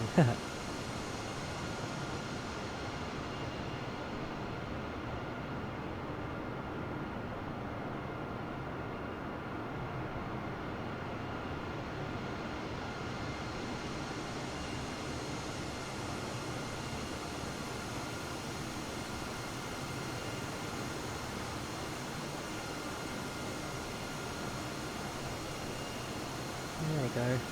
Not many clouds here at the moment, so complete clear view of the ground there. Also, as the camera pans around the aircraft, again, just how silky smooth it is. No frame rate drop, no lagging, no stuttering. At least from my screen it's not. I'm hoping Bandicam's showing it as well. But it is just silky smooth.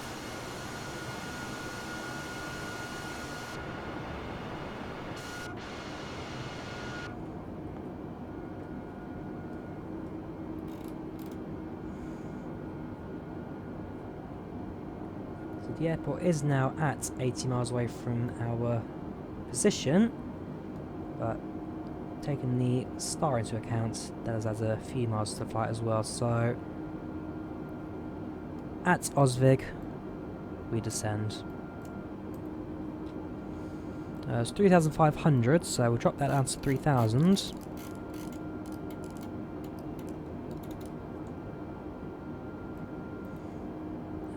In just a moment, it will be 2,000 feet per minute. Okay, can't scroll that yet because we need to actually select it. So we'll wait until we do descend, and then we'll do select it.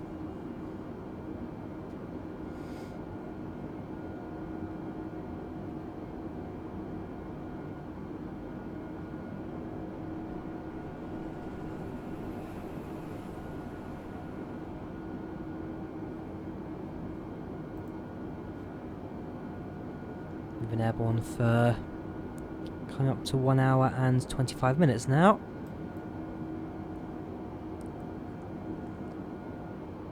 It'll be around 20-25 minutes for touchdown, so the 1 hour 40 is set to happen for us.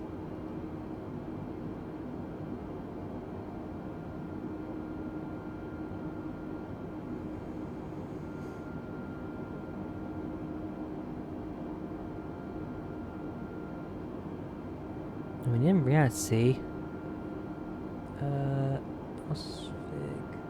ooh, hang on, have I read this wrong? No, I haven't. So it's actually about midpoint between Osvig and Doppy where the top percent is. So actually, we're not supposed to start until we are about here. But given the approach, I think I'll probably start at. Again, this is what SimBrief is telling me. So as you can see, there is a top of descent about midway between Osvig and Doppy on the left-hand side there. So actually, I think we're maybe a little bit too premature when we're actually going to start. So we'll give it a few moments, and then I think we're actually going to go down. So left-hand turn.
Right, let's do this. So, 3,000. Push down at 2,000 feet per minute. We'll let the airspeed stay as it is right now at 285 knots, which is Mach points. Where is that a max speed? Mach point 74. And then once we get a bit closer to the airport, we'll start slowing things down a bit more freehand again.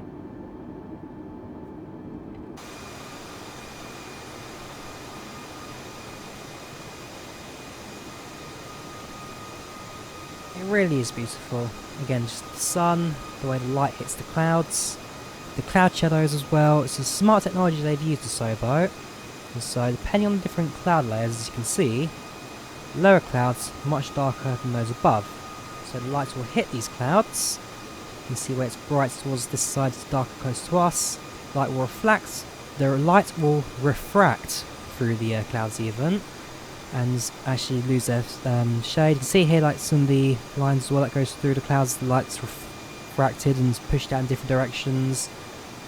There's so many technologies being used in the scenery in the world weather right now that not even I can describe them all, because I don't even fully understand every single concept they're using at the moment. It's crazy. Just crazy.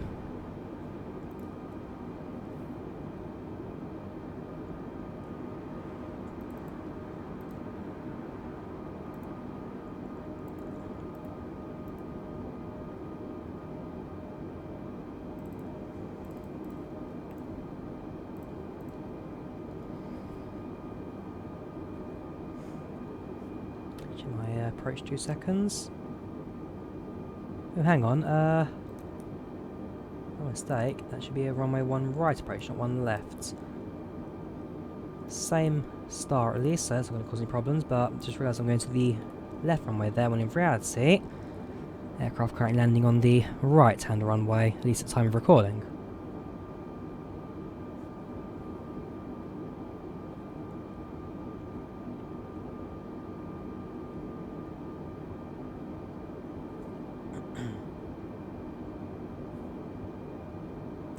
Stopped at 1,000 feet per minute down, 2,000. There we go, that's better. That's a bit more of a descent rate now, isn't it?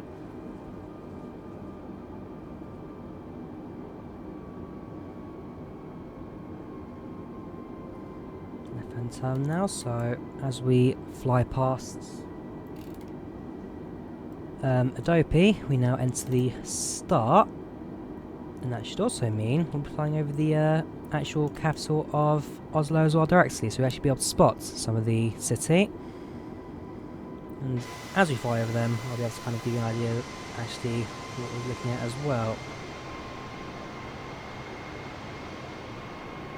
Been there twice, but have a basic understanding of where the main landmarks are. Which, if I'm totally honest, compared to a lot of cities, a lot of capital cities especially, Oslo doesn't really come with too much. I mean, you've got the train station, I guess. Even in the turn, the aircraft's just ever so slightly rocking there, isn't it? Yeah, you've got the main train station. You've got the opera house that everybody hates because it's ugly. It's a true story as well. The Oslo Opera House is an eyesore to most people who live in the city, and so they're very disappointed with how it was built. You've got Kajakstotten, the mountain outside the city as well, be able to point that out.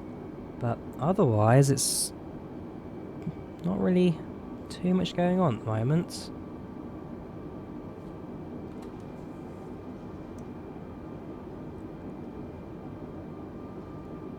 In fact,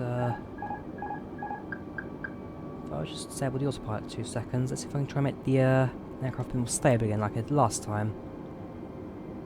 Back on. It'll turn to get back onto the flight path, but there you go, now it's a lot more stable. So if you reset the autopilot every few minutes, that does help with its rolling issue. And it does mitigate the issue to a certain extent. So as you see right now, stable, no longer bouncing around. It's flyable, that's for sure.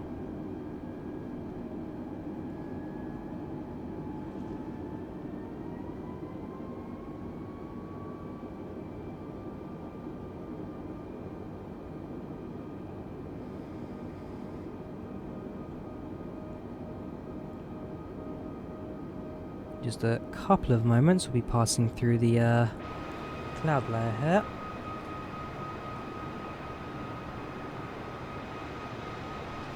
The shadow the tail of the aeroplane means the sun's almost certainly going to be directly behind us. Yes, it is.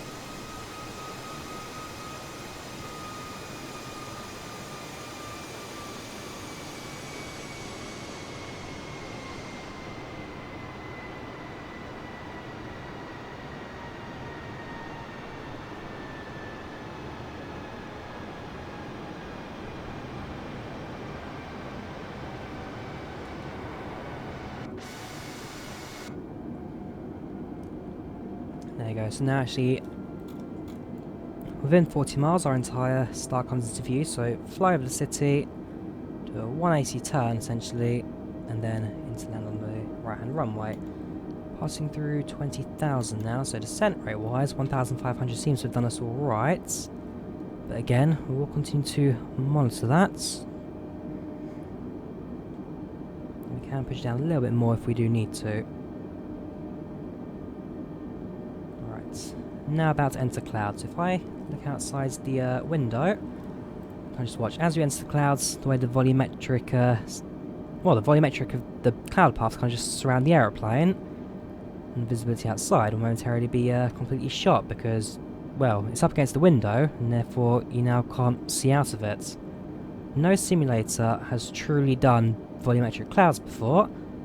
There's been a lot of attempts, but Microsoft Flight Simulator certainly the first to successfully do it. There is a P3D system as well, actually, the True Sky. And actually, I'll bring that back as well. Flight Sim World use True Sky as well, but while True Sky looks good on the outside, on the inside, it still does need a little bit. It still needs work on the inside, but certainly for the P3D users, it is a world away from default FSX clouds that it used up until V4. P3D V5. It's nice for the sky environment, but, well, look at this. It's a newer platform and better in just about every single way.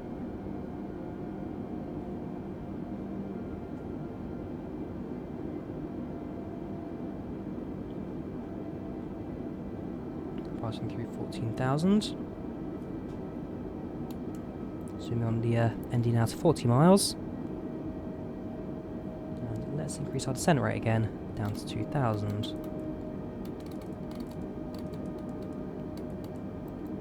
Put on that. And there we go.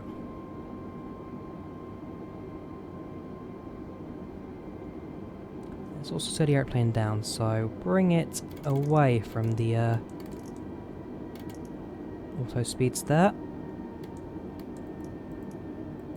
Down to 240, because in just a moment we're passing through 10,000 feet anyway, so start anticipating now the final approach.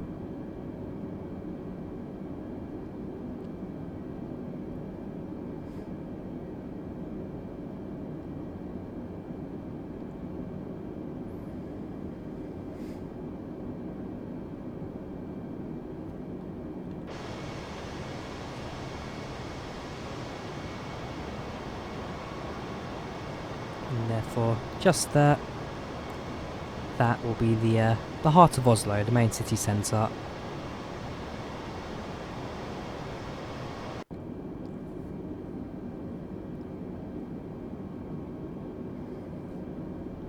Perhaps we're a little bit too high at the moment. No, we're not. We're perfect. I'm just looking at the plan again, but no, we do have to loop around. That will cause dropping the airspeed will eventually slow the airplane down. We shall use the speed brakes to assist the slow down now, get it below 250. There we go.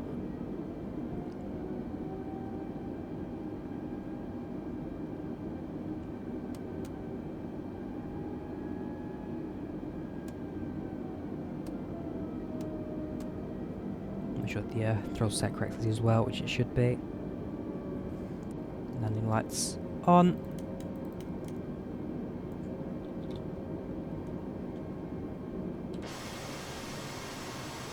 Let's have a look down, shall we? So, oh, here we go. Perfect, exactly what I wanted to show you. Just... where's it gone? There. No, that's not it. Around there, though, somewhere is going to be Kragstotten, the mountain that overlooks the city. We're also going to have the ski jump as well. That towers over. And if you look forwards... yeah, just there. That there is hard to see. So you're going to have the railway station, which is... behind the cloud now, actually, so you don't spot much of it anyway. Whoops. There's a train line down there, so follow that along. Perhaps if we get past that cloud, we'll have to look at more of Oslo below. But, yeah.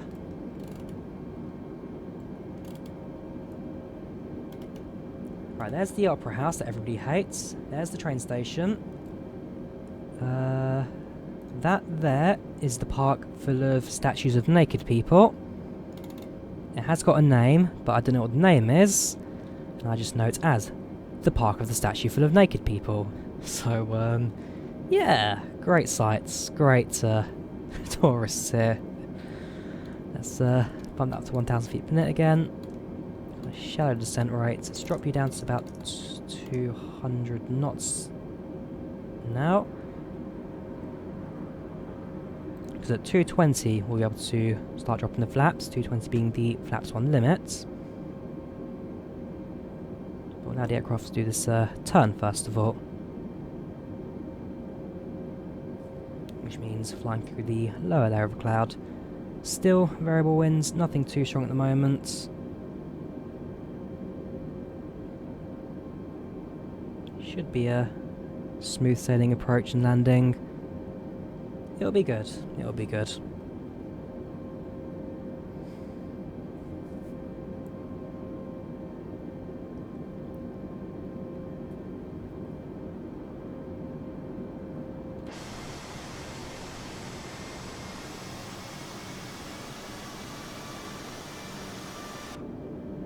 Alright, so drop down to 200. In fact, drop down to 210.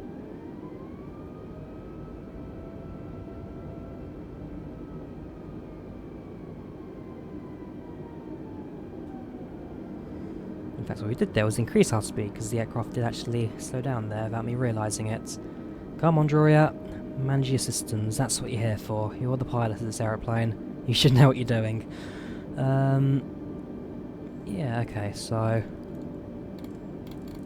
down to 500 feet per minute descent. Come on, pull, there. Click spots, not too bad on the aeroplane, but as you get in P3, as you get in X-plane, when the aircraft is tilting or the head shake starts moving, it does allow you to kind of just misclick the switches. But that's just my own fault, not the simulator. I do this in X-plane all the time, especially with XP Realistic active. And yeah, sometimes in P3 NetFS as well, I do move the camera around. Alright, watch the aircraft make its turn now.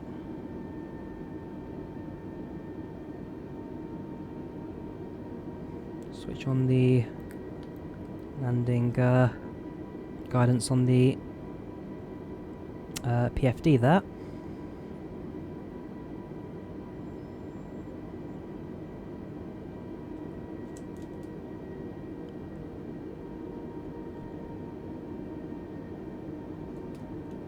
And once we get to the midpoint of the turn about there, we'll drop the first stage of flaps. Fortunately, it's not a particularly high angle turn. It is nice and shallow, and therefore the aircraft doesn't need to bank too much for it.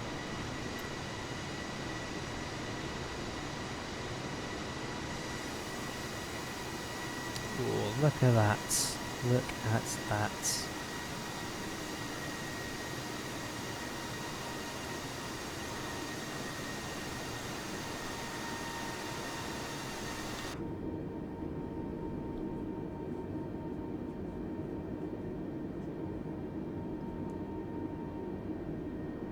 flaps 1.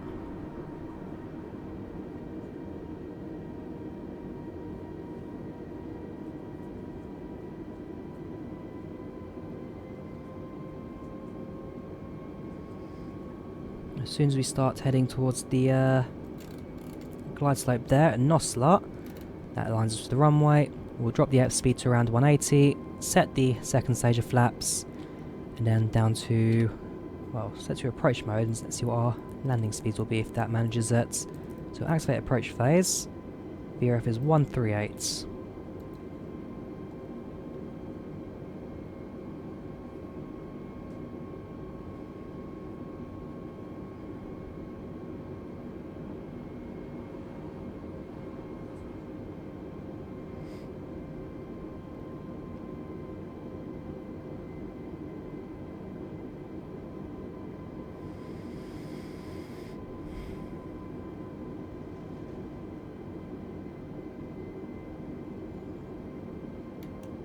Start dropping airspeed now, down to 190.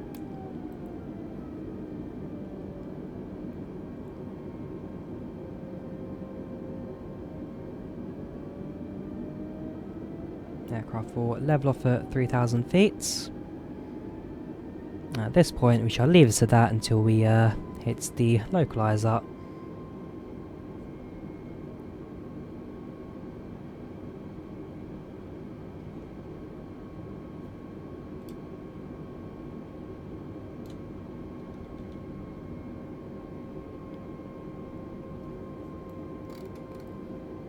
Airport is in sight. That right there will be our landing runway.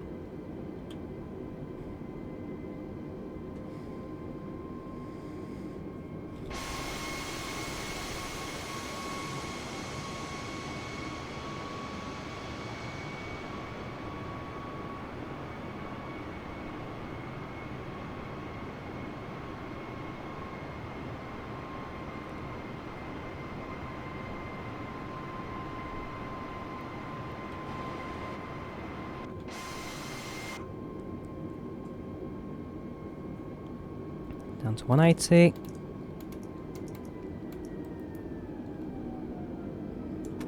Flaps 2.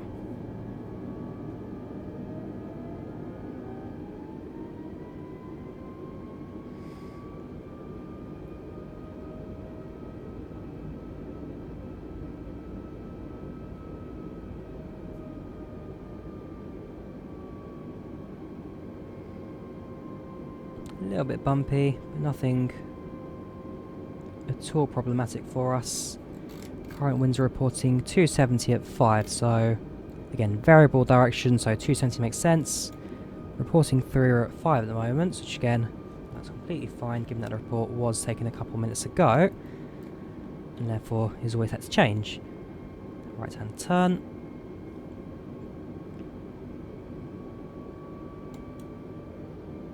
Airport is 12 miles away.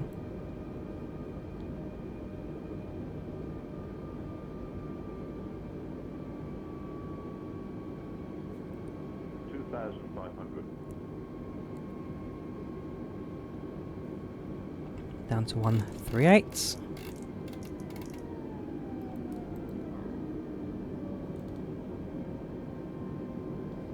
Set the brakes to medium.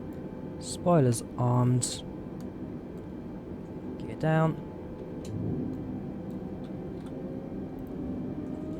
Flaps down.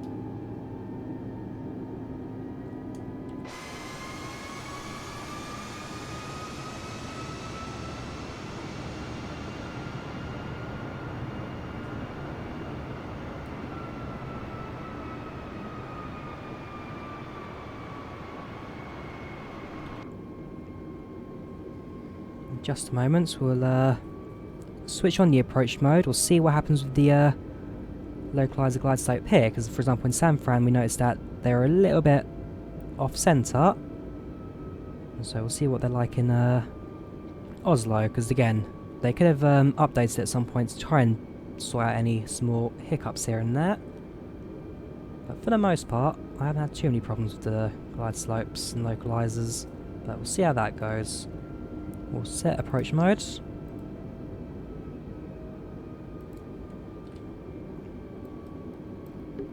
Yeah, this time the aircraft looks like it will behave. And we'll follow the aircraft down the glide slope here.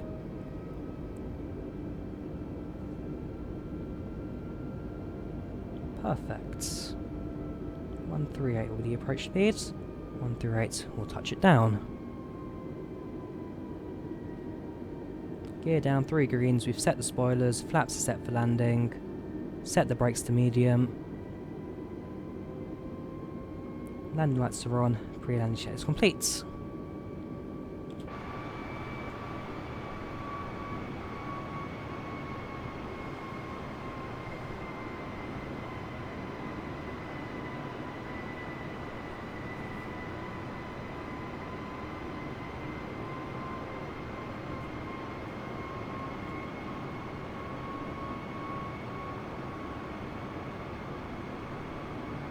Tiny amount of crabbing there on the aircraft. Tiny amount as it combats the winds, but nothing the aircraft doesn't do. You can see it has slightly, ever so slightly, left the diamonds there. 1,500. Let's take it in manually.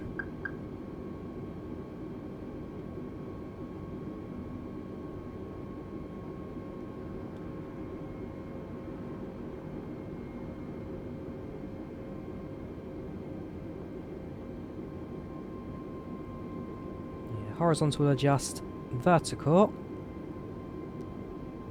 Keep it as it is because that's spot on.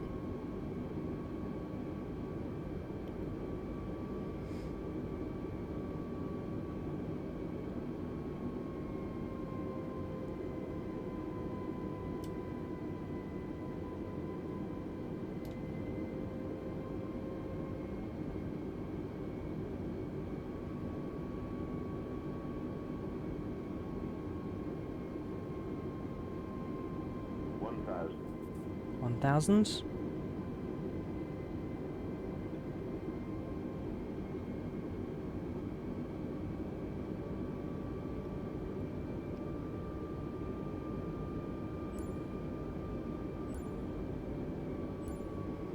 Nice and stable. Keep it straight. A little bit high there, so adjust that. There we go. 500.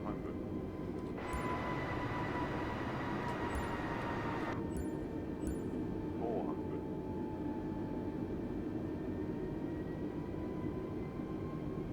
300. 200. Committed.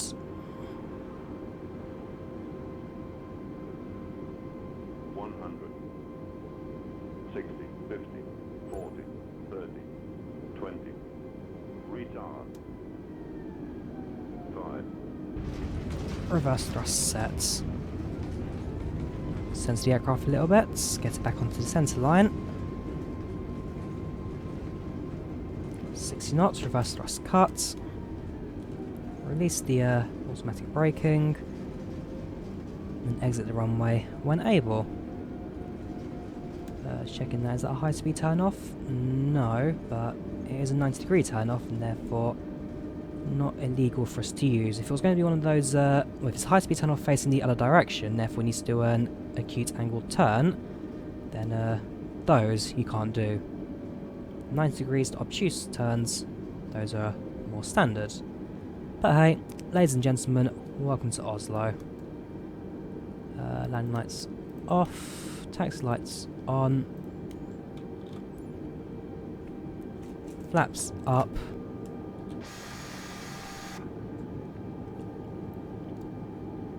APU starts.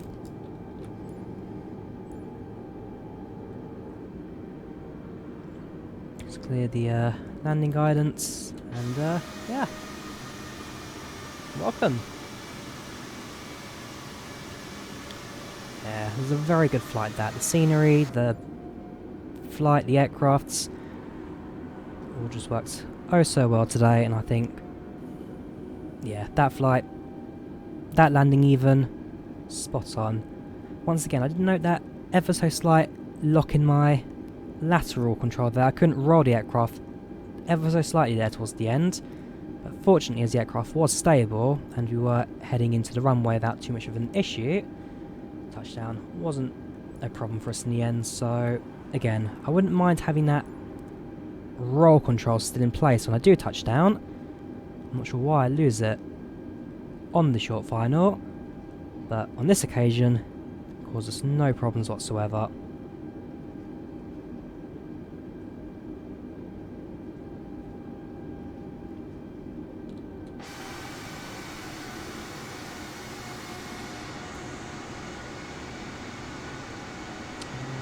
Where should we park? We'll park on the other side, I think.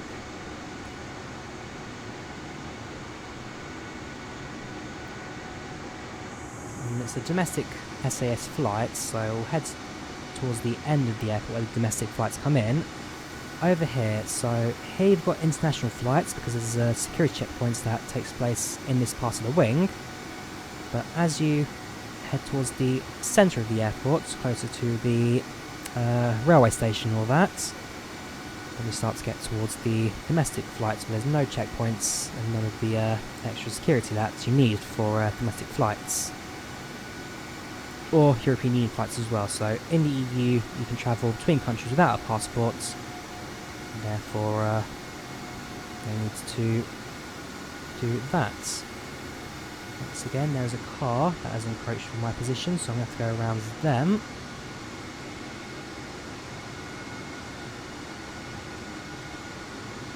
We should go underneath our wing without any problems. You know, health and safety number one. Thank you very much. And yeah, one of these gates to the left. We'll use the jet bridge and we'll bring the aircraft in. In fact, that one right there. That looks good to me.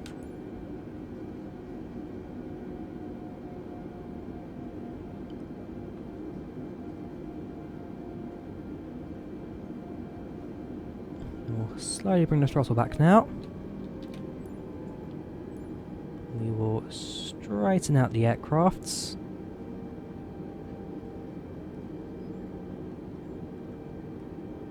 And stop. Parking brake set.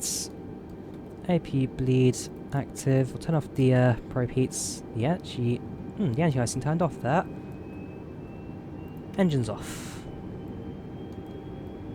And once again, ladies and gentlemen, welcome to Oslo. We'll turn off the taxi lights, sorry. Also need to turn off the beacons. We'll see if we are close enough to the jet bridge for you to connect, but it looks like it's a bit far away from us. So I'm not quite sure if we're going to reach. Let's have a look. If it does, then fair play, but that stop marker is a mile away from that.